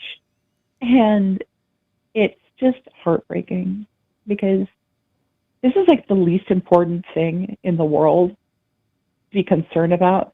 Like, you don't care about other men and women. You seem to care about intersex and trans people a whole lot, even though it impacts you not at all. Yep. Why? And it's just one of those strange things. It's like, my genitalia is the least important part of me. Who I am as a person matters, but what I have is, you know, my privates is none of your personal concern. And what my body looks like is none of your personal concern. Who I am is what matters. And it's just so strange that they don't care who people are. They just care what they are. Yeah, no, I mean, you're completely spot on. You know, it's really frustrating. And part of me wants to think that we will move past this. Like, assuming that they don't completely destroy everything in this administration, which seems like a decent likelihood that happens. Like, I do feel like eventually they're going to get bored with this conversation because trans people and intersex people make up such small portions of the population. Like, there's only so much talking about us that you can do before you have to go back to solving real problems like cost of housing, cost of groceries, cost of gas, like cost of education, you know, issues that really affect most people. Like healthcare access right now is like horrible in a lot of states, and they're, you know, firing the most qualified and educated people on certain issues of healthcare. Like these issues are going to become far more prevalent in the not so distant future. And I think I wish our politicians were a little bit more adept. Some of them are, Zoran, AOC, at staying focused on those issues and keeping the public's attention focused on those issues. But a lot of them want to capitulate, and it's, I don't know, it's hard not to get a little bit hopeless out here, but I also don't want to, sit in my despair too much, because we've been through a lot of really bad waves in society, like a lot of really bad times, bad administrations, bad leadership, and we've come out on the other side. We're still here. How many millions of years of evolution have humans lived through? So I'm ultimately hopeful, but we'll be okay. It doesn't mean it's not going to be hard. Much worse things than this. Yeah, for sure. Well, is there anything else you wanted to add, Annie, before we let you go? No, and I wanted to thank you two both for doing this. And thank you so much for having me on, and I hope you have a great rest of your day. You too. Bye, Annie. Thank you. Bye. Annie was really pleasant. Yeah. A lot of really pleasant calls today. Yeah, I know. So I saw somebody said they were trying to call in. I did close the lines. I wanted to try to get us till 5, but oh my God, the calls we were getting, you guys. It's a bit of a slog. Listen, there's just no spicy calls, and you have to realize this is partly a business, it's a little bit of entertainment, and so we kind of need some of those. I appreciate everyone who calls in, and I think there's a good opportunity. There's valuable stuff in the advice calls and in the relating to you calls, because a lot of people don't know trans perspectives, and hearing them from you guys is also really valuable, reflecting a lot of the things we talk about here. But yeah, it was pretty slow, and our screeners have to go after a certain period of time. So I know Jess had to leave, and yeah, I mean, just I don't know. I'm sorry, I'm not going to turn back the lines on probably today. I'd rather have no calls and maybe lose a few people between shows than slog through another boatload of calls like that. So do vertical. So that's why we do Calling It Now on Jimmy's show, actually, because the way the algorithm works for us, we could technically do both vertical and horizontal streaming at the same time, but it doesn't, for some reason, really work the same way. And vMix is also not super adept for it. There's not a good plugin for vMix that lets you do both at the same time. I know Javon has found kind of a way that he does it when he's streaming to Twitch and vertical, but that's the only one on YouTube for him. Yeah, I don't know. Maybe we'll change that in the future. For now, though, that's why we have those shows separately. I need to run to the bathroom. So do you want me to just put you one up? You can vamp for a hot minute? Yeah, put me one up. Okay. I'll carry the show. Yeah, I can do that. Sure. Cool. Yeah. So now you're my captive audience to tell you about how I do movie reviews now. I watched the movie They/Them, which was the one with Kevin Bacon and Theo Germain. It's a slasher film about a gay conversion therapy camp. And it was apparently just absolutely massacred in the reviews. And I get it. The ending was a little whatever. But so anyway, I watched that movie and I reviewed it. And I'm finishing up the editing this afternoon. And my plan is to have it uploaded tomorrow morning. So listen, politics is important. And I do have another channel where I'm posting clips, at Luxander Line clips, if you want to see clips of me specifically after the show. But no, more importantly, I think it's good to do dumb shit sometimes. And by that, I mean, yeah, let's watch movies and talk about them. And yeah, we can talk about the politics of a situation, but let's do it through the lens of media that we enjoyed when we were children and whatever. I got so far into a script about Mulan, and then I was like, wow, I have killed all of my energy for this. So I'm going to work on that more periodically and get it out eventually. But Mulan is trans. This is the level of engagement that I'm doing. And then I wake up every morning and I say, has it happened yet? And I scroll for a little while I'm doing my morning exercises. And then I go back to trying not to think about the horrors of the world. I feel like today I'm definitely not bringing my best, we can do it energy, I have been personally disheartened very much by the news of the DOJ coming after gun owners. And I'm just let me go back to watching movies and talking about movies. I need Arden to finish True Blood so that we can talk about True Blood. I'm almost at the end of season 4, I think. Nice. Yeah, I guess I don't want to give spoilers to the audience. But no, it's getting interesting. It's is. continually weirder, and yet I'm enjoying it still. So, not mad about it. Enjoy some trash TV, popcorn, nom nom nom nom. I just love that they keep adding new like fantasy thing. At first, I thought it was gonna be like all about vampires, and I'm like, oh no, we're just gonna be like keep adding new things in, right? Every season, they're like, yep, new species of supernatural creature. All right, so we have, it looks like 2 callers left on the line. So maybe you guys can extend the show closer to the proper length with more super chats. Maybe that's what you need to do. That's true. More super chats.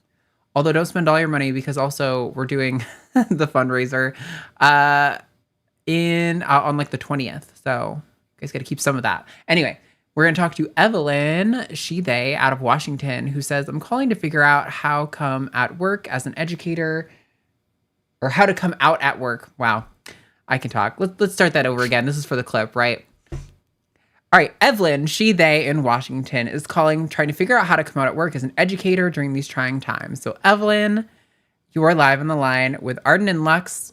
What's going on? Hello, friends. Hello. Yeah. So, oh goodness gracious. I had words planned, but they are now gone. Happens to the best of us. Yeah. Tell me about it. I'm a after-school math tutor, and I love my job, and I really want to be me at my job. But with all of the stigma around being trans, I'm finding it difficult to let my management know. What part of Washington are you in? Are you in Eastern Washington or West Washington? I'm in like probably the best area to be trans in. I am in like the greater Seattle area. So I, of all people, shouldn't have an issue with this, but I do. Yeah. Mm-hmm. I mean, it doesn't feel secure kind of anywhere you are. And like, just because you have legal protections doesn't mean you still won't get fired and then have to try to prove that that's why you were fired or something like that. Yeah, for sure. That's definitely part of that. It's like, it's currently the only source of income that I have. I love my job. I want to keep doing my job. I would love to eventually move to being like a full-time educator at a school, but again, there goes the leave the children alone thing. Mm-hmm. Yeah. But I mean, I don't know. I feel like it's valuable to have educators who are like, I like helping people, and children are people, and like I care about the future and generations. Like sometimes I feel a little bit weird trying to express how strongly I feel about the well-being of children. Like if I was going to be an actor and it required me to have some emotions in that scene and I couldn't come up with the emotions otherwise in the scene, I can just think about how trans kids deserve to have a childhood, and children in general, how they deserve to not be like subject to gun violence or whatever. And then I'm like, there it is. I found it. It was right there. The tears were present and waiting. So I think that obviously we worry a bit about being ostracized or being portrayed as predatory or whatever. But at the same time, like if you have an ongoing relationship with students and you have a long-standing relationship in a school district, or at least, or even a medium like length of time that you've been teaching already before coming out as trans, that like there should be a certain amount of communal goodwill built up around that. And like the parents should know you well enough to feel like, okay, even if you come out as trans, like I trust my children with you. But yeah, I do think there's some value to challenging the narrative that like trans people are trying to harm children. And like for trans people, the response does feel like, oh, well, we should just distance ourselves from children and not talk about them and all this. But, I don't think that necessarily helps combat the position being stated, Mm-hmm. Yeah, that's also part of the thing. Is like I feel you pulled in both directions for both reasons.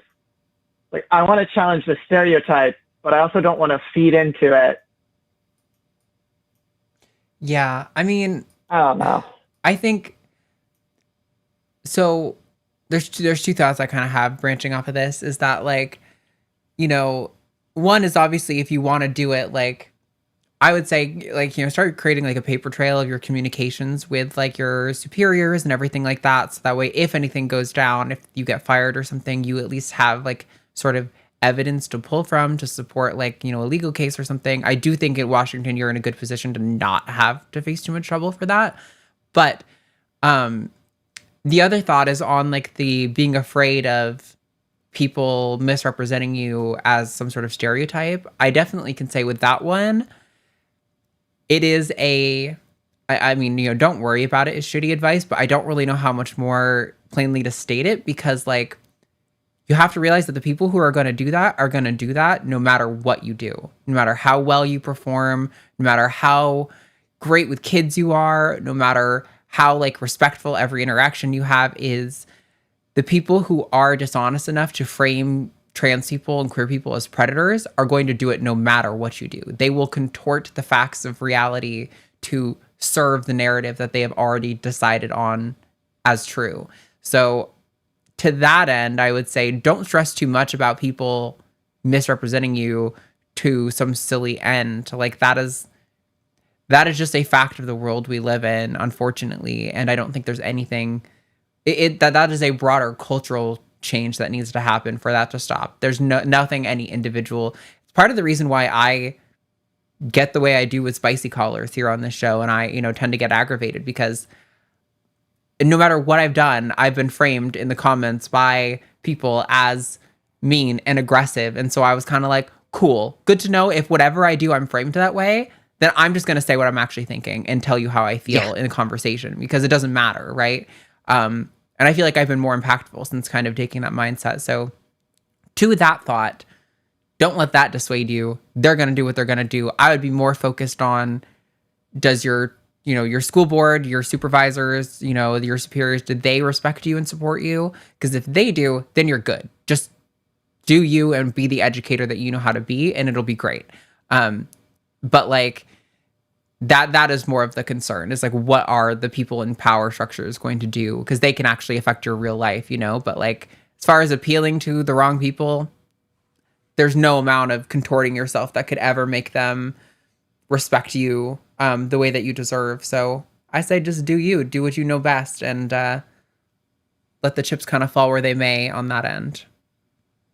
I guess I would also want to just jump in and add that if you have, like, I understand that as an after-school tutor, you may not have any relationship with a teachers union, but that it may be good to contact someone in a teachers union or a like another kind of like legal representation where if they're willing to give you like a consultation and for you to say like preemptively, like, I am considering coming out as trans, what kind of documentation should I be keeping? You know, how can I protect myself from retaliation or anything like that? Like, if you wanted to preempt it and get ahead of it a little bit and understand, like, in a very clear way, what are your rights in this context, that might just help you feel a little bit more confident about how to proceed, not necessarily saying, like, this is going to be the thing that you need to do in order to then come out at work, but that it can give you the most information possible to then kind of move forward and hopefully make the right call that's going to keep you safe, is going to let you be your authentic self to the degree that it's possible for that. And it could even be a potential opportunity for you to network and find resources for trans educators in the area. I'm sure that you're not the only person in the Seattle area who is navigating this. So having the advice of those people, but also the camaraderie of those people would probably be very helpful during this time so that you're not navigating it kind of, you know, in isolation. Oh, I wholeheartedly agree. And Arden, why do you have to be right so loud? It's what I try to do. Trust me, not everyone thinks I'm right all the time. Our audience lets me know. But yes, I appreciate that. Yeah, I've recently started getting into contact with the local trans community in my area, going out to events. I just went to my first Pride event this past weekend. I had an absolute blast. And so I'm definitely getting to the point where I am starting to feel like I'm part of this community and no longer just a hermit in their little cave. Yeah. It's easy to feel that way. I think a lot of people came out during COVID, we're spending all this time inside kind of facing ourselves that we didn't have the opportunity to be really integrated. But I know like when I was coming out initially, I had actually started dating somebody and it was the first man I had dated.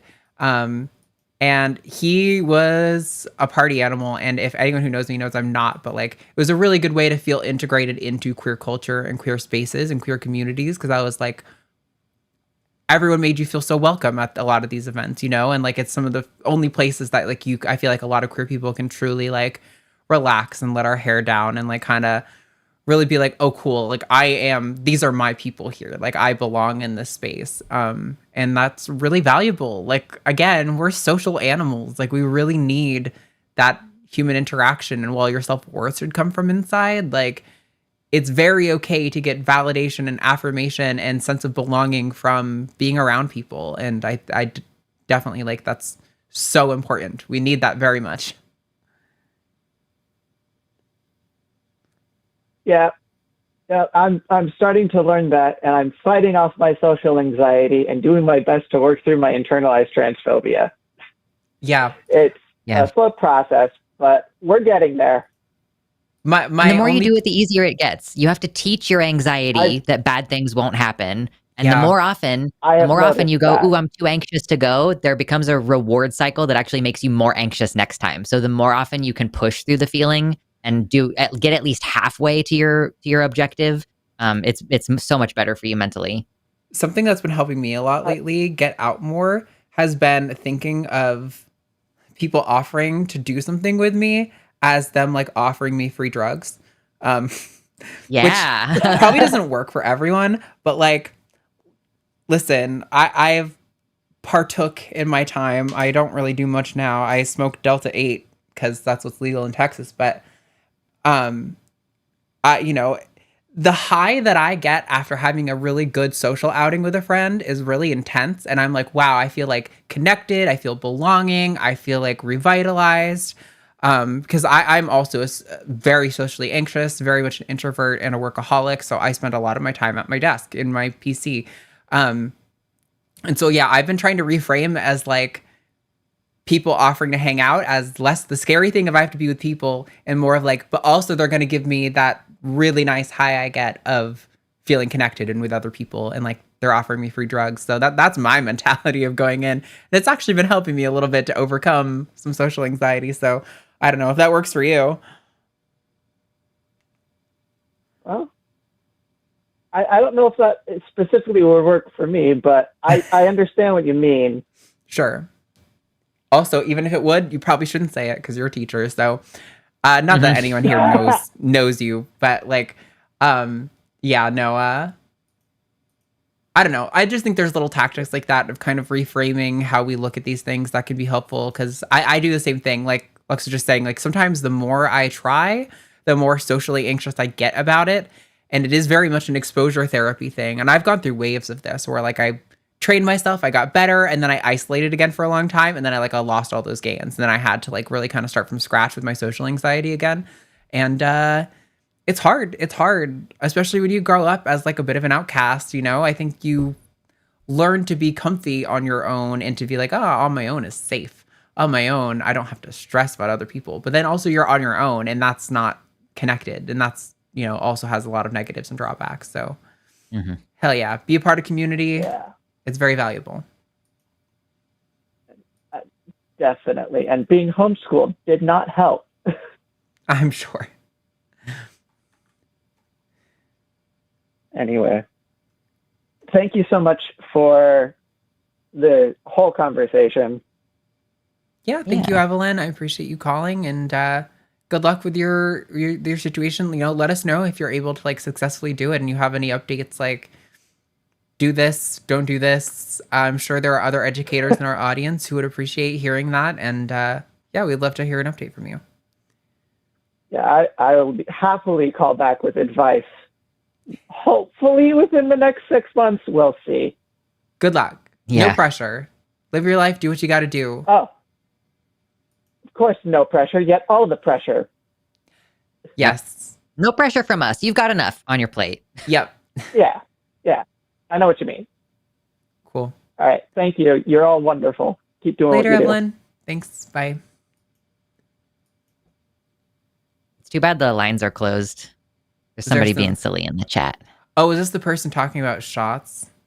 Yeah, he's like, yeah, if what did he say? He's like, if your vaccine doesn't work, if I don't get it, then your vaccine doesn't work. Like, it's not a fucking force field, Brian. Oh, yeah. This is fuck Jubilee and their surrounded debates. Like, fuck the whole system. But Dr. Mike did one, and this guy came up and was like, oh, if it's supposed to protect me, then why are there still deaths? And he's like, because it's not 100% effective. That's not what vaccines are. They, reduce infection. And he was like, okay, they reduce infection, but then why are people dying? And he was like, because it's not 100% effective. Like, you could see like the bafflement on his face of like, I don't know how to be more clear and straightforward. This is actually something I've struggled with lately, of trying to like, I actually I'm trying to, I would like to understand how to like, approach rhetoric a little bit more carefully, because I do think we tend to, in some of these more niche arguments, rely on like precise academic correct language, and that makes a lot of these topics inaccessible and kind of like hard to grapple with, and like a little too abstract for people, I think, in a lot of cases, and where they just kind of tune out. And so I'm trying to think of I'm always trying to, reframe our approaches and refine them, make them better. Okay, we have one last call. Yeah. Then we're going to move on to super chats. Any super chat of $5 or more, we're going to read out live. You guys vote for us in your super chats. You know how it works. Just do the thing. But until then, we're going to talk to this last caller. Vas, him from Georgia, wants to help trying to counter arguments against gender affirming care. Friends aren't trans allies, wants to have more information for countering. So, Vas, you are live on Transatlantic with Arden and Lux. How are you? I'm doing pretty good. Are you able to hear me okay? Yep, coming through. Wonderful. So my friends aren't exactly, some of my friends aren't exactly what you'd call allies. Mm-hmm. And whenever the topic comes up, they're generally against gender affirming care, because they're trying to mutilate the children, or I forget exactly what they say, but it's something to the effect of, won't you think of the children? And it's like, I know that surgery isn't anywhere near the first step, but I don't know enough about it, or where I can get a more detailed breakdown of the clinically accepted and majorly utilized methods / procedure for it.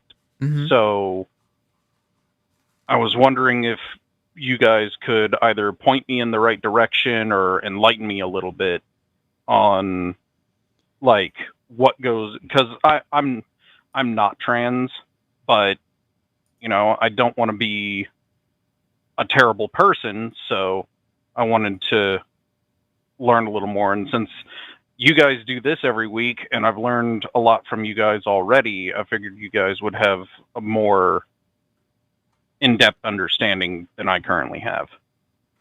Yeah. So one study that I like to reference a lot for this specifically, like the rate at which surgical care is given to minors for trans healthcare stuff. A study from the Journal of the American Medical Association used the way they do this is they have a database of insurance claims, right? And this allows us to conduct really good epidemiological data, because we're looking at big populations and how things work in populations rather than how they work on individuals. And this one was done back in February of this year is when this was released. And they found that the rate of undergoing a gender-affirming surgery with a transgender-related diagnosis was 5.3 per 100,000 total adults. So data like these will often be represented in a number per 100,000 or something, because that allows us to get a good like percentage rate. So you would divide 5.3 by 100,000 to get the actual percent at which that is, which is like 0.005% or something like that of the general population. And based on these figures, there was nobody under 12 who got any surgical intervention that was tracked by these insurance databases. It was extraordinarily rare before 17 and still extraordinarily rare, but slightly more common older than 17. It's not even, man, I'm trying to think of, this is exactly the problem I was talking about before we started this call of acid, where I think sometimes to accurately debunk these things, you kind of need to get into precise academic language and data that's very overwhelming, that goes over most people's heads. Like I can feel the eyes glaze over when you start to talk about numbers like this, but this is like how you really counter this notion that like almost nobody is getting these surgeries, right? And actually one of the most impactful, I think, pieces of information from the study is they said, let's see, of gender-affirming surgical procedures identified among young adults and minors, 1,591 of 2,664 and 82 of 85 were chest-related procedures, respectively. Of the 636 breast reductions among cisgender males and transgender adults, 507 were performed on cisgender males.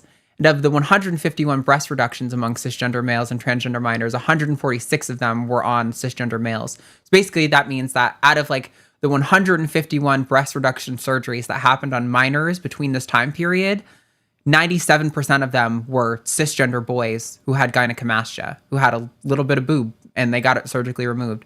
So it's like the best data we have on this stuff is even indicating that like the rate at which trans people are getting these surgeries is super underrepresented by the rate at which we normally occur in these populations. So like, I don't know, but I feel like I am doing exactly what I just complained about doing. So, Lex, do you have a way to kind of respond to that? Maybe not what I just did? Yeah, I mean, if someone is interested in a comprehensive, like studies-based information, I have been generally recommending the Medium article by Julia Serrano.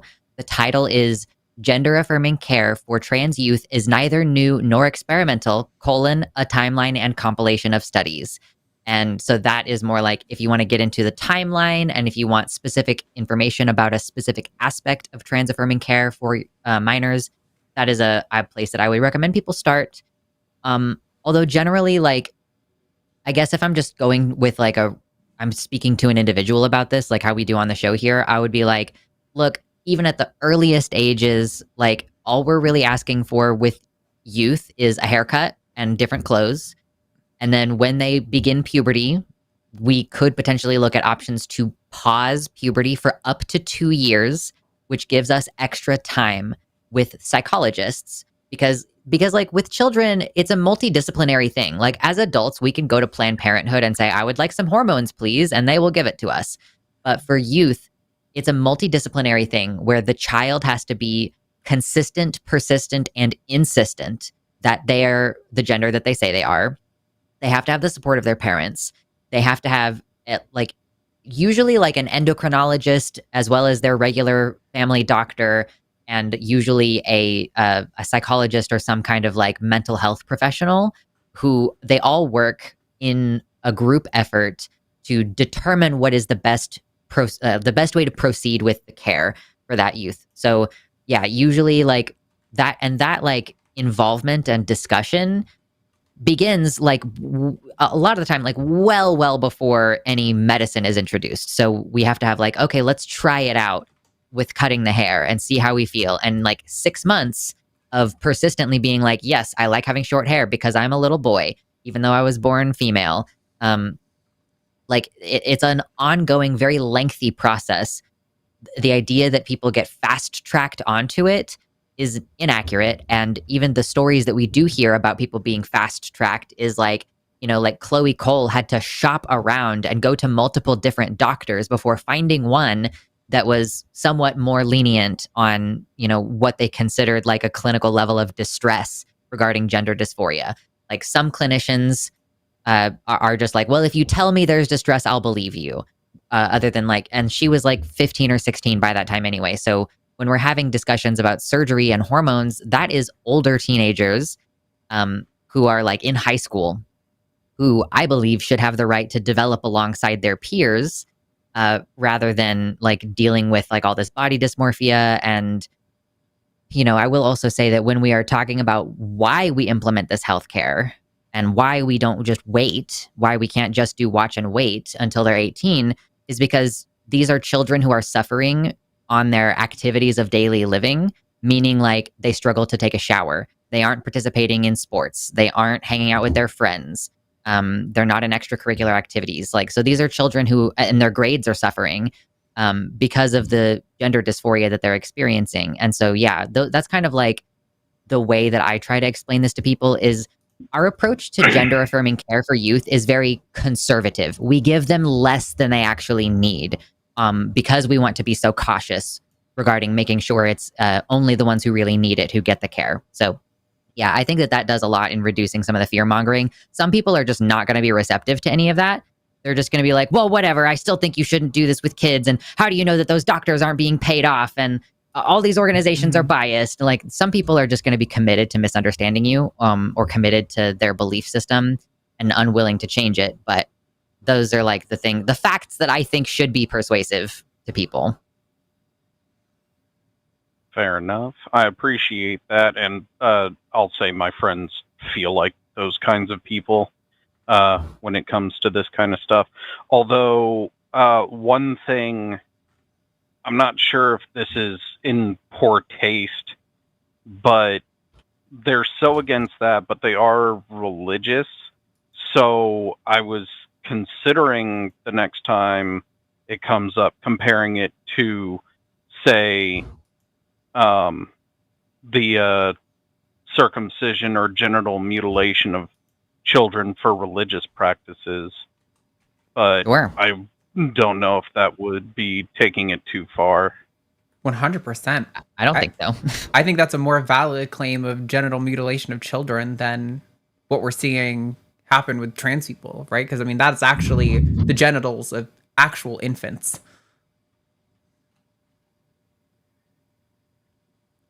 But, I mean, I think in general, the ways to kind of do it are catching them on these sort of logical contradictions. When they say they care about fairness in sport, you can be like, okay, what things are actually relevant to fairness in sport?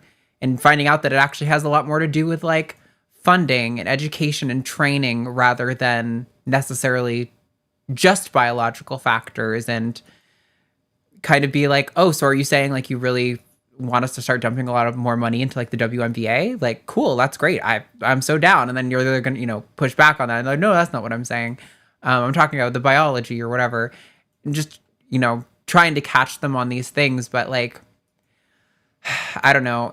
This topic has been really perverted in such a way where, kind of like Lux was saying, a lot of people will, after you pin them on something like this, where a reasonable person who's not feeling defensive about their like identity and their in-group would be like, oh, you're right.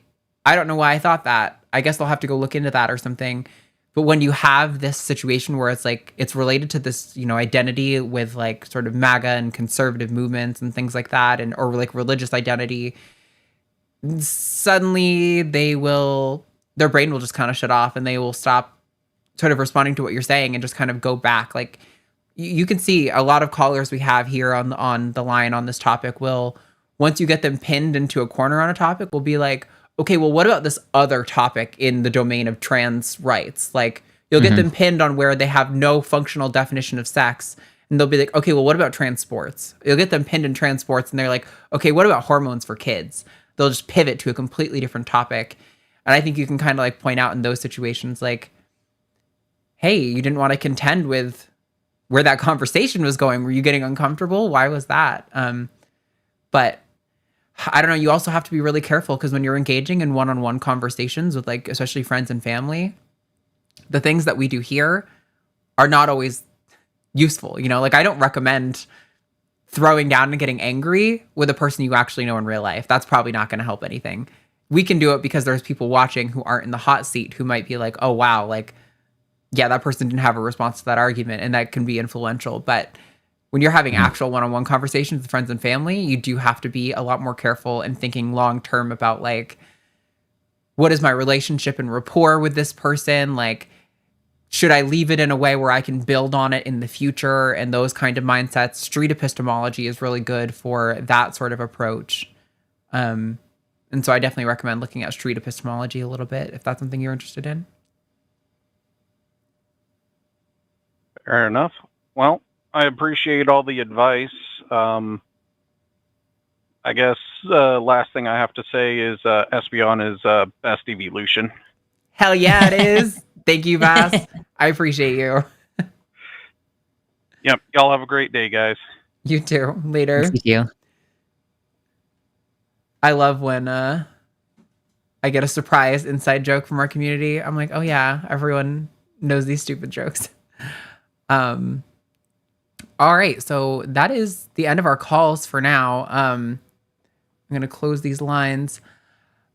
So we are gonna try to get to as close to 5 o'clock as we can. We do have a decent amount of super chats, but not quite enough to take us all the way there yet. We can take just our sweet, sweet time with each one. Sure. Sorry, I was just noticing I hadn't paid attention to the TACIS chat all show, and there's been a bunch of messages back and forth. All right, let me close this down. All right, well, thank you to everyone who called. Clearly, I still have more work to do on making my rhetoric accessible and not over the heads of people when it's so frustrating because I love data and science and research. And so my brain really wants to get into like 5.3 out of 100,000. Like, you have to understand why that is like an immediate defeater to every argument about the epidemic of trans healthcare on kids. But like, it means nothing to people. And so I'm like, okay, well, you know, I'll go drown myself in my sorrows. Anyway, we're gonna move on to super chat. Super chat of $5 or more, we will read out live. We'll say all the words you want right out of our stupid little face holes. All right. Oops, there we go. And y'all, by the way, if you're in chat right now and you're like, I hate this and I disagree, Arden is going to be on Calling It Now, which is immediately following this show. So if you just hang out for a little while, you can call in and tell her about your anti-vax bullshit. And then Jimmy will not allow Arden to say anything. And he will tell you why you're wrong. That is probably about how that's going to go. No lie. Also, it's his show, you know, whatever. It's like the one show he gets to host, and I'll let him have it. For sure. No, it's funny though. I mean, luckily Jimmy is also the kind of person where he doesn't mind if you steamroll him. And that is kind of we tend to select our hosts for people who have the capacity to be like, no, I will be heard right now, no matter who's talking. Because you just need to on this kind of format. But yeah. But yeah, definitely call us on Calling It Now. We'll be going there as soon as we're done with this show. If you hang out and chat, it'll automatically put you in the live chat for that show. So you can be ready to go. I wouldn't mind having a few extra minutes because I want to eat. And I have this leftover soup I made downstairs. It's the first ever homemade soup I made where I made the broth and everything myself with like a whole chicken. Wow. And it is the best soup I've ever had in my life. The veggies taste incredible, but it's also like the one meal that you can't eat gracefully. Like I can't really eat that on stream where I'm like slurping big chunks of onion and zucchini into my mouth and slurping. It just wouldn't work. So, but I do need to eat something because I'm so hungry now.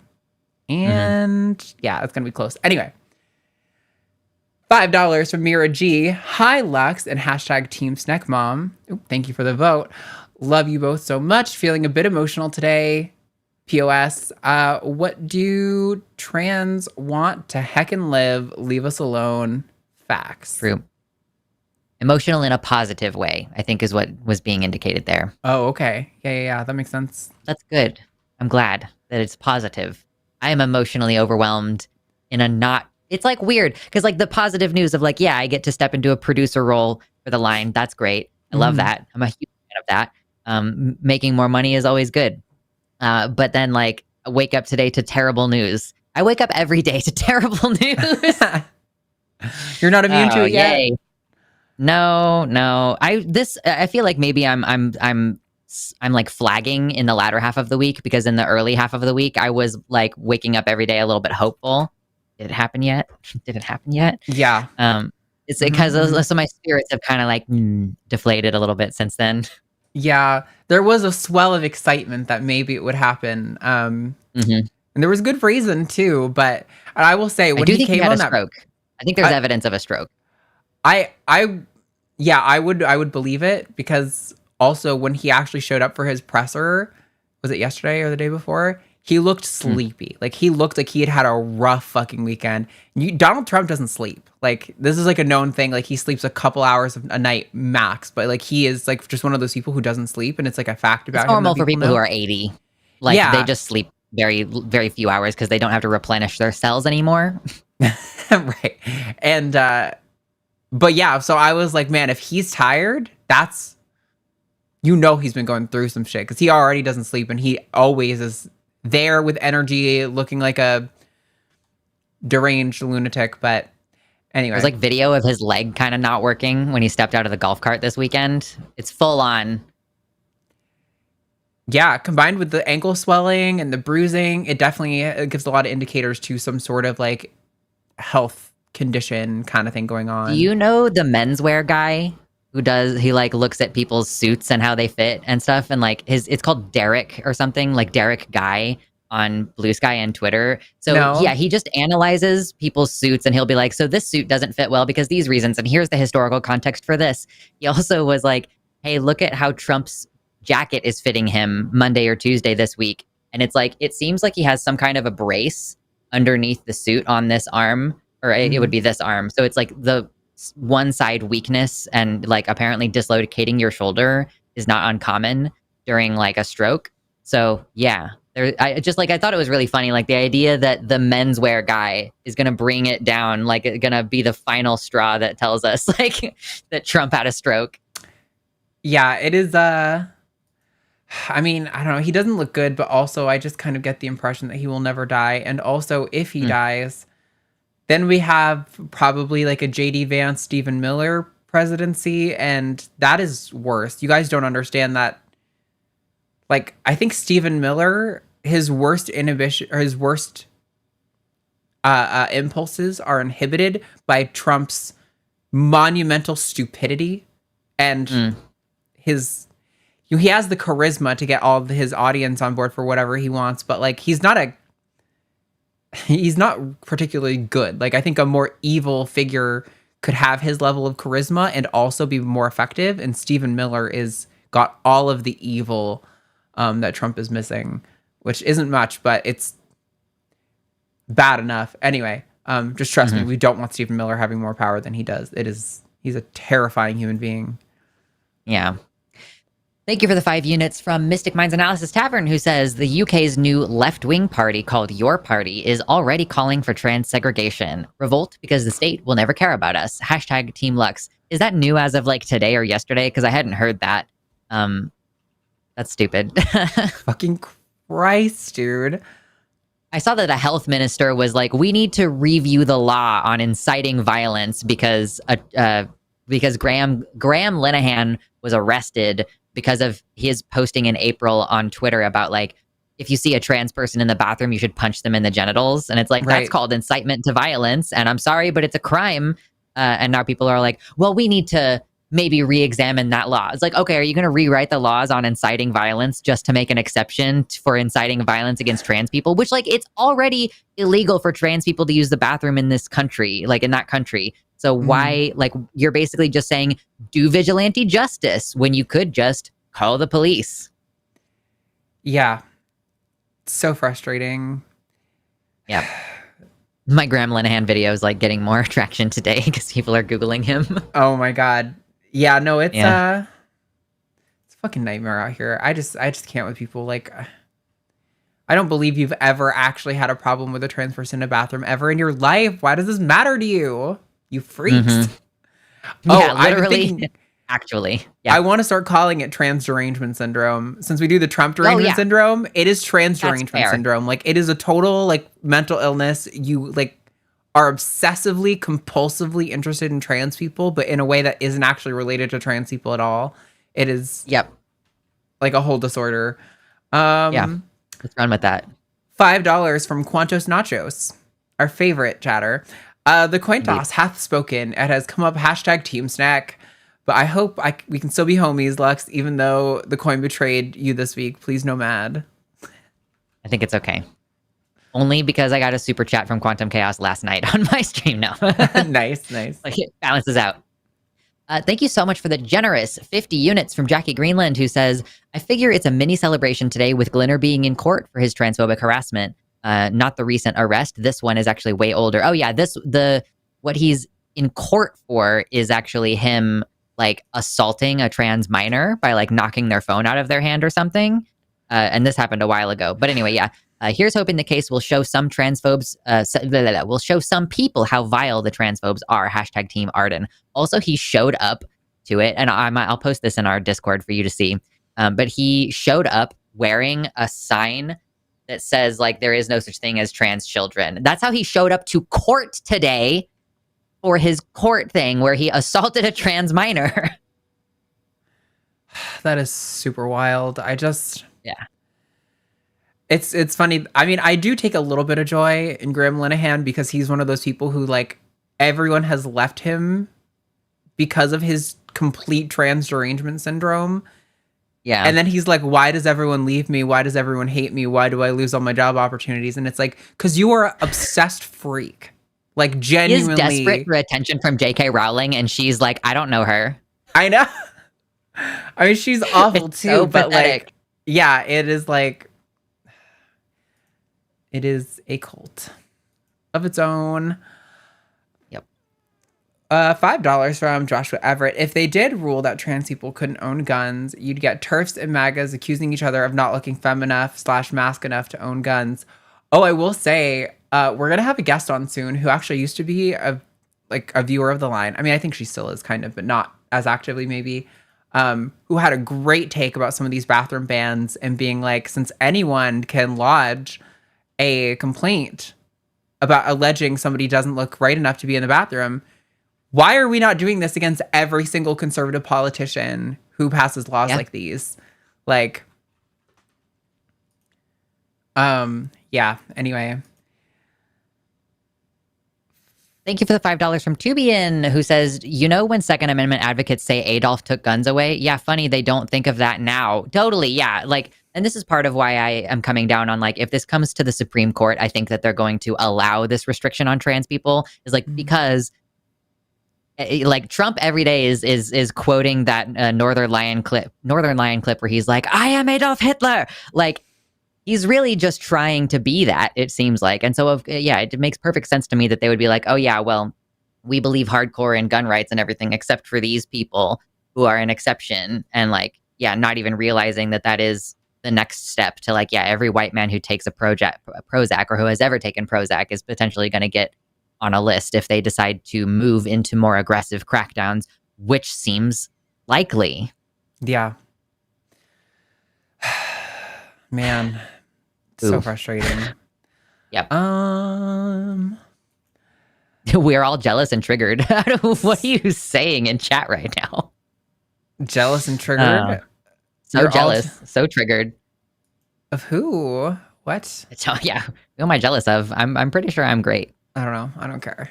$5 from Legally Mod. I survived my breast augmentation. I'm sore, learning to move around without using my arms. I can't wait to see how they heal. Yeah, happy. Well, I'm so happy for you. I actually thought breast aug was like the easiest. Like, that's what I've heard. It really just felt to me like, and I'm not a person who works out, but like, I imagine that's what it feels like if you just did like 1,000 push-ups one day and the next day, like that's how you would feel. It was funny because they told Matt actually picked me up. That was like just before we started dating, but was like was friends with him, and I was like, hey, can I stay at your place while I heal? They told him when he picked me up, they were like, oh, you know, she's probably not going to want to eat for a while. She's been on the makes you sleep medicine. What the fuck is it called? Anesthesia? Anesthesia? Yeah. And the first thing I said when I woke up was I was hungry. And I was, and I did eat. And they were like, oh, that's nice. Which is good because my previous run on anesthesia, I actually like could not wake up. I was conscious, but I couldn't fully wake up. And I could hear the nurses talking about me. Terrifying. Not a fun time. I hate that. No. But T-Rexing out here for a little bit. Can't raise your arms. Yeah. Thank you for the $4.99 from Ashray84, who says, love this duo and the incredible work you're both doing. Rainbows and hearts. Indeed. Thank you very much. Appreciate Me too. Lux and I have good synergy. Hell yeah. 50 alleged dollars from Untitled Final V2 this version. I would also add true to the end of that if I were titling this. It's fun to financially support people who are defending the humans other humans are willing to shun. Hashtag Team Arden, hashtag Team Lux, hashtag humans being bros. True. For sure.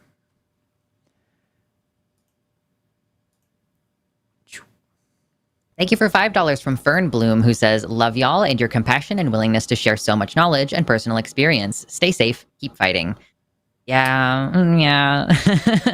I'm just like, the stay safe, keep fighting is like, that's the tension of like every day of our lives. It's just like trying to balance that. We're like, clearly we're here doing this show and we're not going to stop doing it, but also bad things might happen to us. And we just kind of have to be like, cool. Yeah. Yay.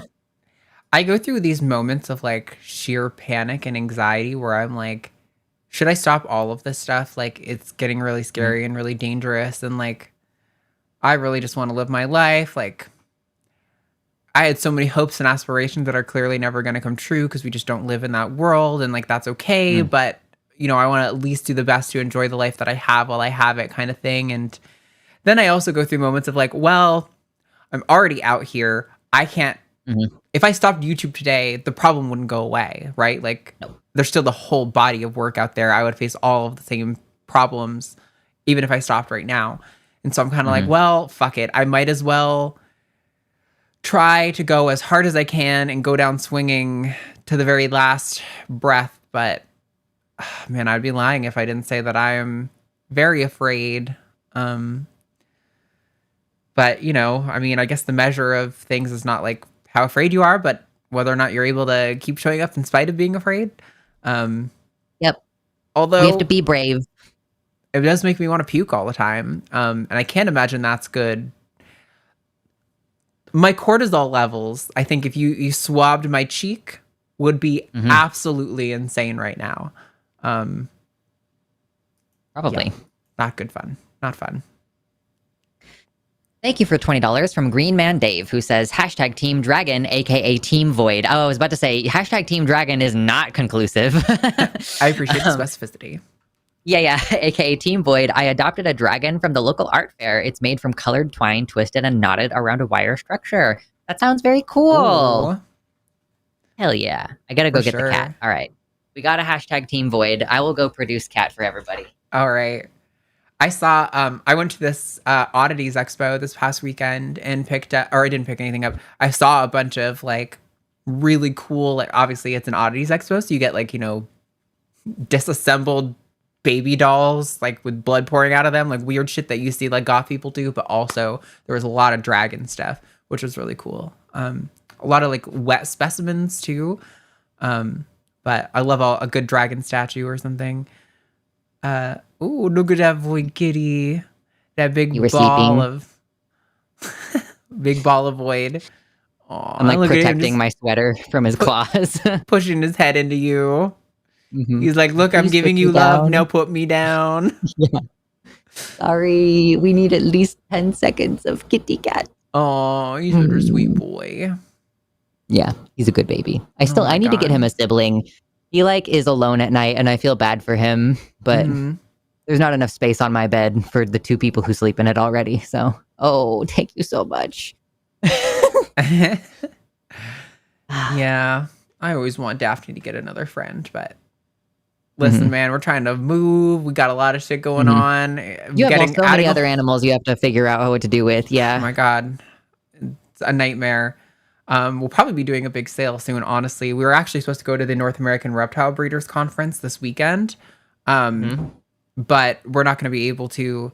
So we're going to be getting our online store and stuff set up, and I'm sure we're going to be doing a lot of cool sales. So all the people who've been watching, waiting for that, keep your eyes out, because we need to offload a lot of our animals and our, like, the things we've bred and all that. So I'm sure we'll be doing some cool deals.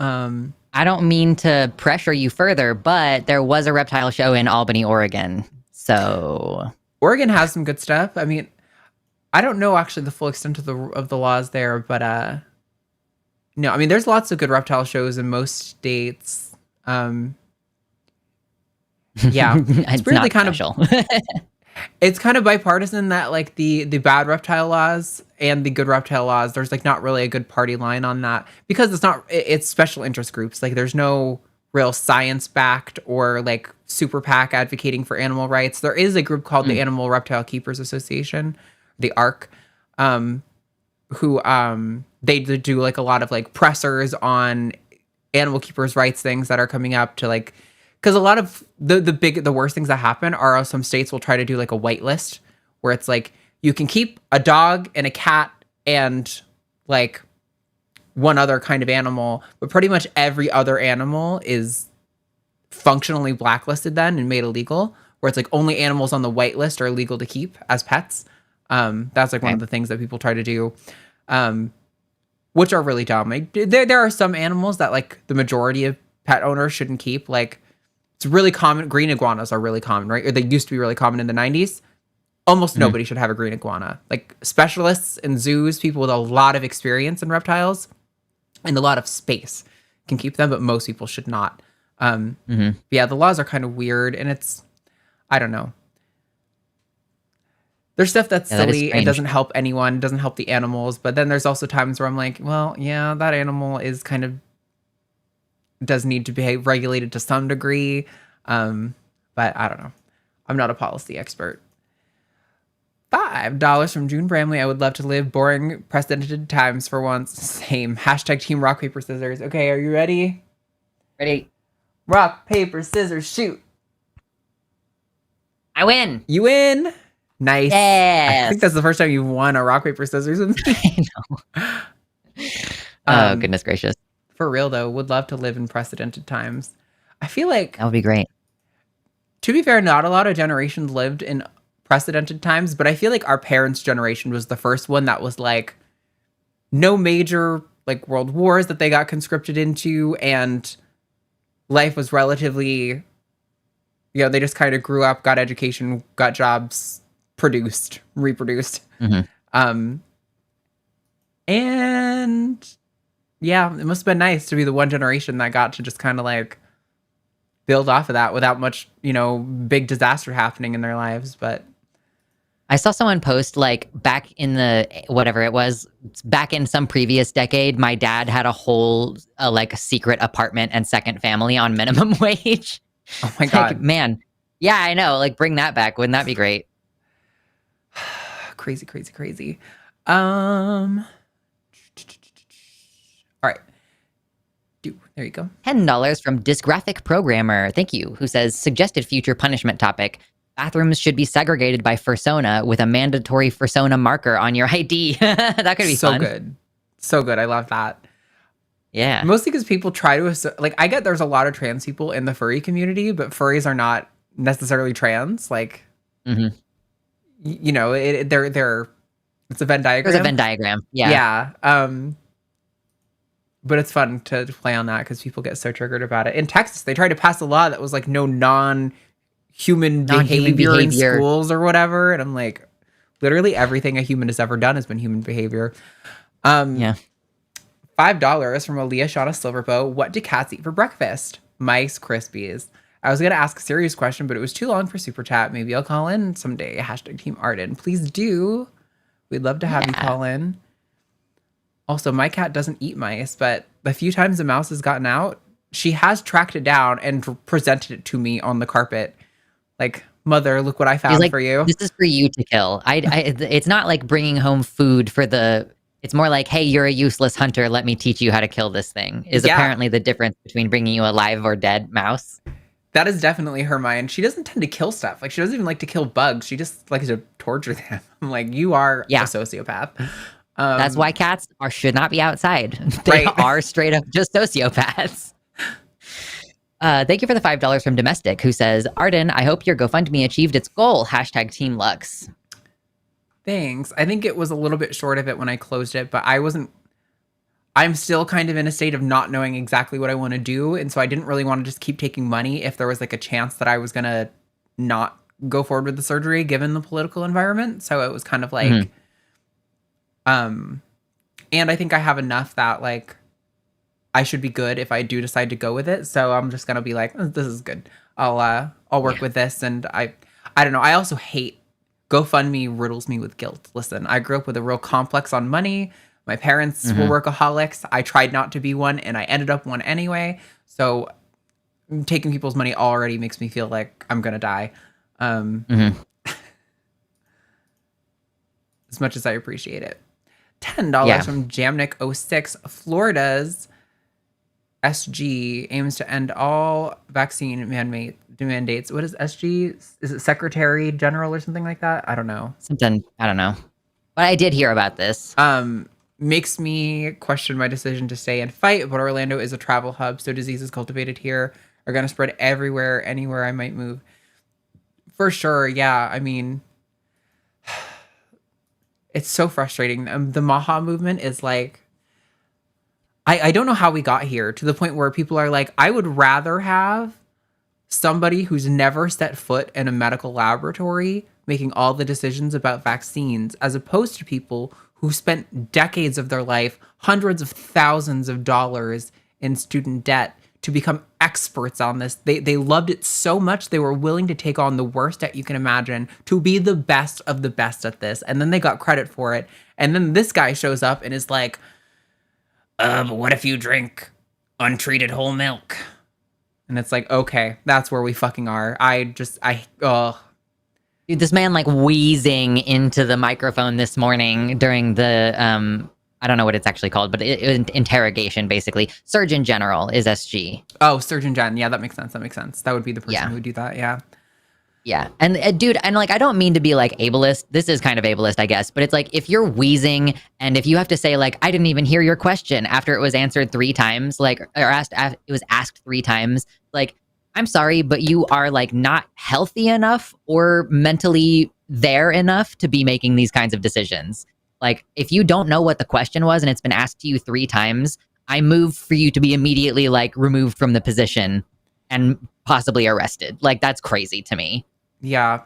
I do appreciate the whole like ableism on that thing. I don't deny that that is what that is for sure. I guess my frustration is like, kind of like when a caller wants us to talk about like neopronouns or something like this, where I'm like, I don't necessarily always get some of the neopronouns people come up with, especially when it's like a noun self thing. But like, this is so not relevant to me. And like on the list of problems that we're facing in a very dire circumstances, being ableist or cruel to the fascists who are trying to kill many people with their policies, I don't know if I care.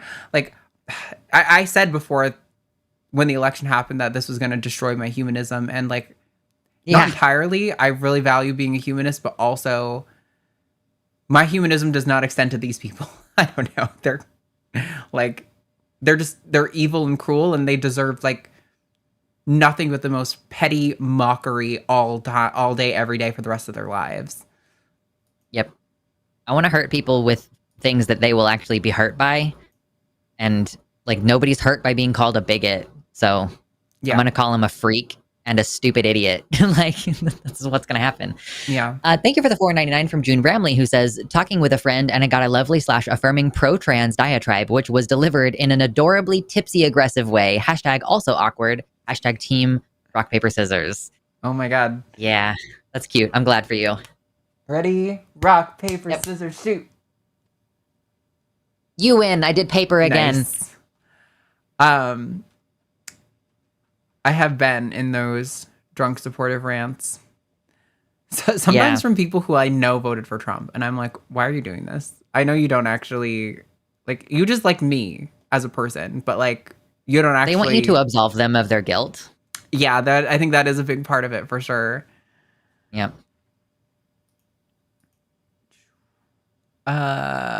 For another 49 alleged dollars from Untitled Final V2 this version, hashtag Team Arden, hashtag Team Humanity.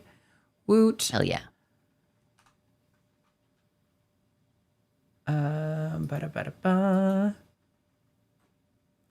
Thank you for $5 from Mira G, who says, just got out of speech therapy, 2 sessions left, VA sucks. She says, I'm doing great and is giving me resources for after. Hashtag Team Snack Mom, self-worth win. Hell yeah.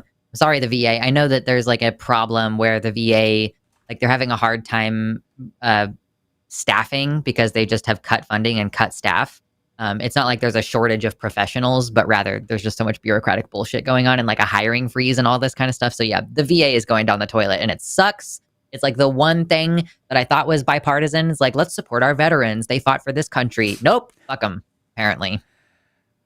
It's interesting because I used to be very like so anti-war that I kind of hated everything tangentially associated with like veteran stuff and all that. But like, I feel like I've come around a lot on that. Like, if you're going to sell your body to the state to protect the state, you should be compensated very heavily for that. Like, that just seems fair to me. Yeah. Because like almost every veteran I've ever met has been like, yeah, I have these long-term health problems that I got from doing the things the military made me do. I'm like, yeah, that's fucking awful. I hate it so much. Yeah. I can't, like, a lot of the things I want to say are like, I can't. I'm not. EOS, no Fed posting. $5 from Jennifer McDonald. Moving on. Thank you so much for the show. My youngest is a trans woman, and you've helped me understand more and worry less. It's helpful. You all rock. I'm so glad. That really makes me happy. Thank you, Jennifer. Yeah. Thank you for 51 Canadian. That's very generous from Untitled Final V2 this version. Just so generous today. Hashtag Team Lux. Hashtag human beings being bros. Yeah. Let's be bros. Thank you for all these donations. Oh my God. Yeah. 10 Canadarinos from Kenjanono or Molly. I think that trans women directly challenged the, quote, ideal of patriarchy. MAGA is a toxic masculinity cult. Trans women represent apostates for masculinity, and all cults fear/hate apostates. Yeah, there's definitely an element of that for sure. Sort of worship of toxic masculinity. Thank you for $5 from Hallow Eve Graves, Trans Dragoness, sick username, who says, as a trans femme scaly in the furry fandom, I first expressed my gender by creating Dragoness personas. I am obligated to vote for hashtag Dragon Unity. Okay, I'll accept hashtag Dragon Unity. It's like, we must band together. I love that. It totally makes sense to me that that would be the kind of pathway through which trans people often get involved in the furry community. Because, I mean, you're just drawing like a fantasy version of yourself with a completely different body. And like, duh, that appeals to trans people. That should be very obvious. $5 from Laser Lizard with a cute little red-eye crocodile skink. When people want to argue about HRT for kids, I also bring up that insulin is a hormone, and I've been technically on HRT since I was 8. Hashtag Team Arden. Yep. That's a good one. But then they just go, you know, that's not what I mean. Like, I saw a Joven clip on my Facebook timeline randomly this week, and he was like, now, so you said that you're against pronouns, so now I'm just going to let you know, I'm going to play this sound and interrupt you every time you use a pronoun. And then he's like using words like you and I and getting the, hold on. And the guy's like, you know, that's not what I mean. And it's like, yeah, well, I know that you didn't graduate 3rd grade. It's like, I'm aware. Yeah, you're showing up so dishonestly. Why should I have to respect you? Like, the scales are so unbalanced here. Just say you don't like trannies. Like, I will respect you much more, and we can move forward from that point instead of having an argument about grammar that you are not intelligent enough to have with me. Right. Anyway, thank you for the $5 from Aaron, who says, hashtag Team Arden. Girly, you can put the soup in a cup and just slurp that way. No bowl needed. True, I guess. If you got small enough pieces, like, my husband likes these egg noodles, Bream's brand egg noodles that come, like, they're frozen and they're, like, lengthy. So I would have a difficult time, like, drinking that without there being a necessary thick noodle slurp happening. But if you had like if you had like the bow ties or some kind of pasta like that, that would probably work okay. I didn't actually put any pasta in it, but what I did do is I cut the vegetables really thick because I love onions. I love like the texture of onions, so I love like a chunky stew consistency for the vegetables. Yeah. So it would be hard to slurp. The veggies are pretty big because I was like, one of the only times I like veggies is when they've been cooked in broth, and so I was like, just want to put as much really healthy, nutritious shit in here as possible, so I will actually enjoy my veggies for once. Heck yeah. $5 from Tubian. With his diet, lack of exercise, recent health events, don't despair. That news seems to be likely to come sooner than later. I mean, here's fucking hoping. I think there's going to be an incredible power vacuum and scramble in the aftermath. Like, I'm not like concerned about a JD Vance presidency, because can you imagine how demoralizing it's going to be for them to have Captain Couchfucker as their president? Oh yeah. Like, he has not a fraction of the charisma. And also, they haven't even been able to decide on like a majority leader in the Senate. So how are they going to come together and like unanimously support someone to be vice president in that situation? Like, I think there's a very real possibility that we're going to see a series of political assassinations if Trump dies. Like power grab political assassinations. I'm just like, anything could fucking happen at this point. Yeah. It's going to go crazy one way or the other. I don't think you're too far off. I think is this one you? Yeah, this one's you. Mimi. Thank you for the Australian $10 from Misha A. Thank you, who says, did not catch the whole stream this time, but wanted to send love to all my trans siblings in the US from Australia. Stay safe and stay strong, friends. Indeed, we're doing our best. Thank you so much. $10 from Cheeseburger. So my worry with Vance is that we could be saddled with him for 10 years without changing current laws if he takes over halfway through his term. I've been wondering if he had that plan since 2023. I wouldn't put it past them. They're evil, conniving freaks. I don't think he has the riz to win. He doesn't. Though. He doesn't have the cult of personality behind him that Trump has had either. That is the only thing that gives me hope, is that I do think genuinely the cult of personality behind Trump is holding most of this together. And it's already really like only 20 to 30% of the population is like true hardline MAGA. And so without that, I do think it would be pretty easy to get a lot of wins, but they're rigging elections in a way that, you know, I don't know. I don't know what's going to happen. I am not a psychic. This one mine? Yep. Thank you for the $10 from Andrea Grace, who says, Lux, Arden said, you know Therians. Can you tell us about their experience? Is it analogous to being transgender? # Team Void. I've known like one person who seems to identify legitimately as a Therian. If I'm being honest, I don't know a lot about it. And I also like don't necessarily agree with some things that Therians say. Like I had this person say to me, like basically that their identity as sort of trans species, and like obviously they're aware that like it's not like, oh, I can never be socially accepted as a whatever animal it was. But like the idea that species delineation is a spectrum, and it's something that is established in our 100 years that we are alive snapshot picture of what species look like. And for them to use that and say that it's the same as like gender being a spectrum with overlap and less coherency, like, I don't know. I just don't think I agree that the concept of like delineating species is as flexible and loose as the definitions of gender or even sex within one species. For sure. So I'm not going to necessarily say that I understand Therians. The way that I grapple with this is like, I just kind of assume that they're using it as some way to communicate a non-binary gender by using a symbol of an animal. And so that's like how I wrap my head around it. And I think that that's pretty much all I need to do, and to be like, I don't really get you guys, but whatever. I don't really care also. That way you've described it was one of the made it the most accessible to me. But also, again, it's one of those things that I'm just like, hey, maybe we can give a fuck about Therians when like everything is amazing and we just have trivial stuff that doesn't affect anyone to argue over. Because right now, Therians are so insignificant in terms of population size and influence on anything in society that I'm like, Mhm. I'm sorry, this is a non-issue. Like, I really care about Christian nationalists right now, and that's like 98% of my energy because that Yeah. trickles down to everything else, that we care about here. On Aryans this are network. not like a powerful group that are going to undermine our popular understanding of species delineations. Like it's not that serious, y'all. 10 Australian dollarinos from Misha A. With regard to getting the void a friend, we got one cat and thought she needed a friend. She did not want. We had to get a third to keep number 2 company, so he left one alone. That's a fun time. # Team Arden. Oh my god.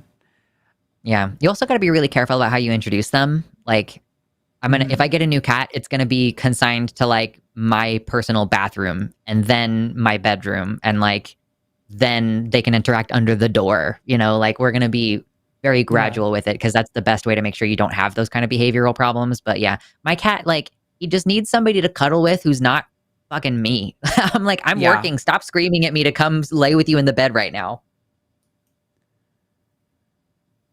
$10 from Andrea Grace says, Lux Arden said, Therians. Oh, that's a repeat. Okay, sorry. I hope that you didn't get double charged. Also, I don't know when I said that. Like, I think I've said that you've described it better before, that in a way that made more sense to me. But I don't know that I... Anyway.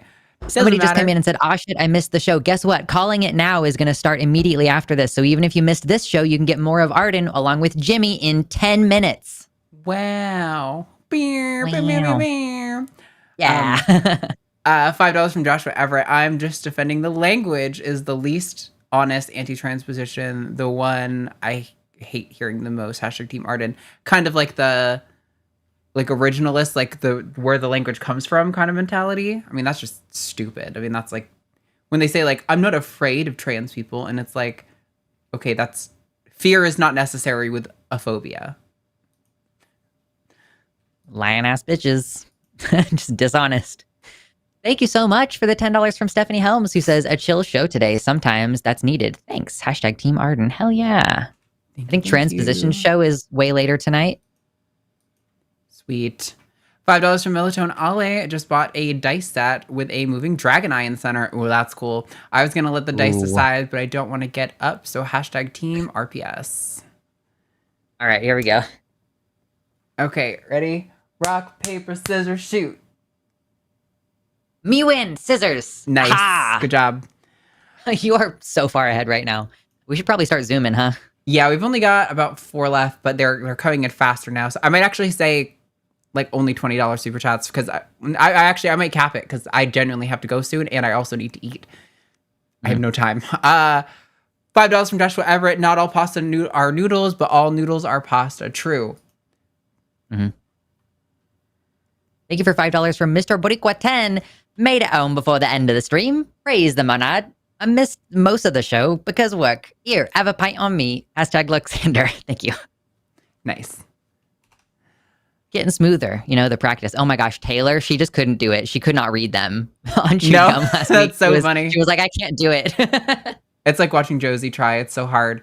Okay, I actually... Untitled, I can't do that right now. You gotta stop. I'm sorry, but I'm gonna bump the thing up to like $50 because I genuinely have to go. And if you start sending a bunch of individuals, I'm just not gonna read them, and I don't want to do that to you. So, $5 from Shady Bite. Therians are basically furries, and that makes them animals. And animals don't go to heaven because animals don't have a human soul. Okay, troll posting. Just like redheads. Thank you for the Canadian 5 Untitled V version 2 # Team Lux. We must all immediately stop calling it Christian apologetics and start calling it Sky Daddy issues. Okay. True. Shit posters in chat. $5 from Team Lux 2. Team Lux 2. Awesome. And that calls it. All right. So let's go to. No. So sad. I get to do the one that I thought was the most fun earlier. Q. All right. So National Guard must wear fursuits. All right. Are you ready, Luxander?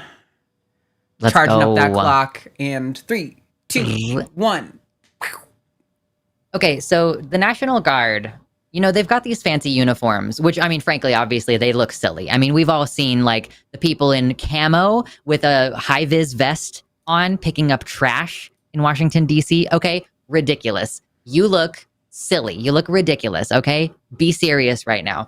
And the way for you to be serious right now is when y'all get deployed to Chicago, which is probably about to happen. Love that for us. You gotta show up, you gotta roll up wearing the fursuits, okay? It's the only way anybody's gonna take you seriously. Imagine the terror you will strike in the hearts of men if you're out there wearing like a silver fox full fursuit and walking around with your AR. Like, listen, fear into the hearts of men. It's gonna be legitimate. And this is completely unrelated to any possibility of suffering heat stroke.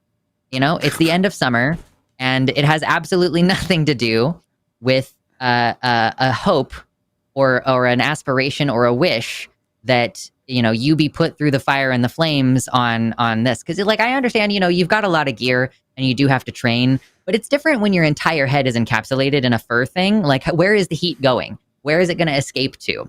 You know, God's eepiest soldiers, God's strongest soldiers are the fursuiters who show up to the Renaissance Festival when it's 98 degrees outside, and they're just doing it. I don't really understand the logic behind it, but you need to have at least as much balls as these teenagers at the Renaissance Festival. Put on the suit. You get to have a little bit of self-exploration in that process as well, where you're like, ooh, which one am I? I think I would be a fennec fox. Oh, I think I would be a dragon. You know, you get to have a little self-expression. Oh, and also you can hide your identity. Isn't that wonderful when our National Guardsmen are able to cover their faces and not be accountable for their behavior on the streets of our cities? You would love it. I love that. I completely forgot about how hot fursuits were. So that wasn't even in my mind. It's so funny. It's like the number one thing I think of. I'm like, I would die, actually. I think it would be a problem. It would be awful. All right, everybody. So a few quick things before we wrap up. I'm going to be going over to Calling It Now, the show on Jimmy's channel, where it's the same. We're taking calls about trans rights, God, MAGA, all that Politics. stuff. And as soon as this show ends, it'll automatically dump you guys over there. So you don't even have to do anything. You can just hang out right here and chat as we wrap up, and you will get moved over there automatically. Also, subscribe to our Patreon, patreon.com/calltheline. Gets you access to our weekly, Arden. Let's try this one. Gets you access to our monthly Zoom Q&As, our LineCon online live lecture series, as well as ad-free episodes of the podcast, and you get recognition in our credits right here, just like this. So do it. Yeah. Support us, hit like and subscribe, and go watch me over on Jimmy's channel. Later.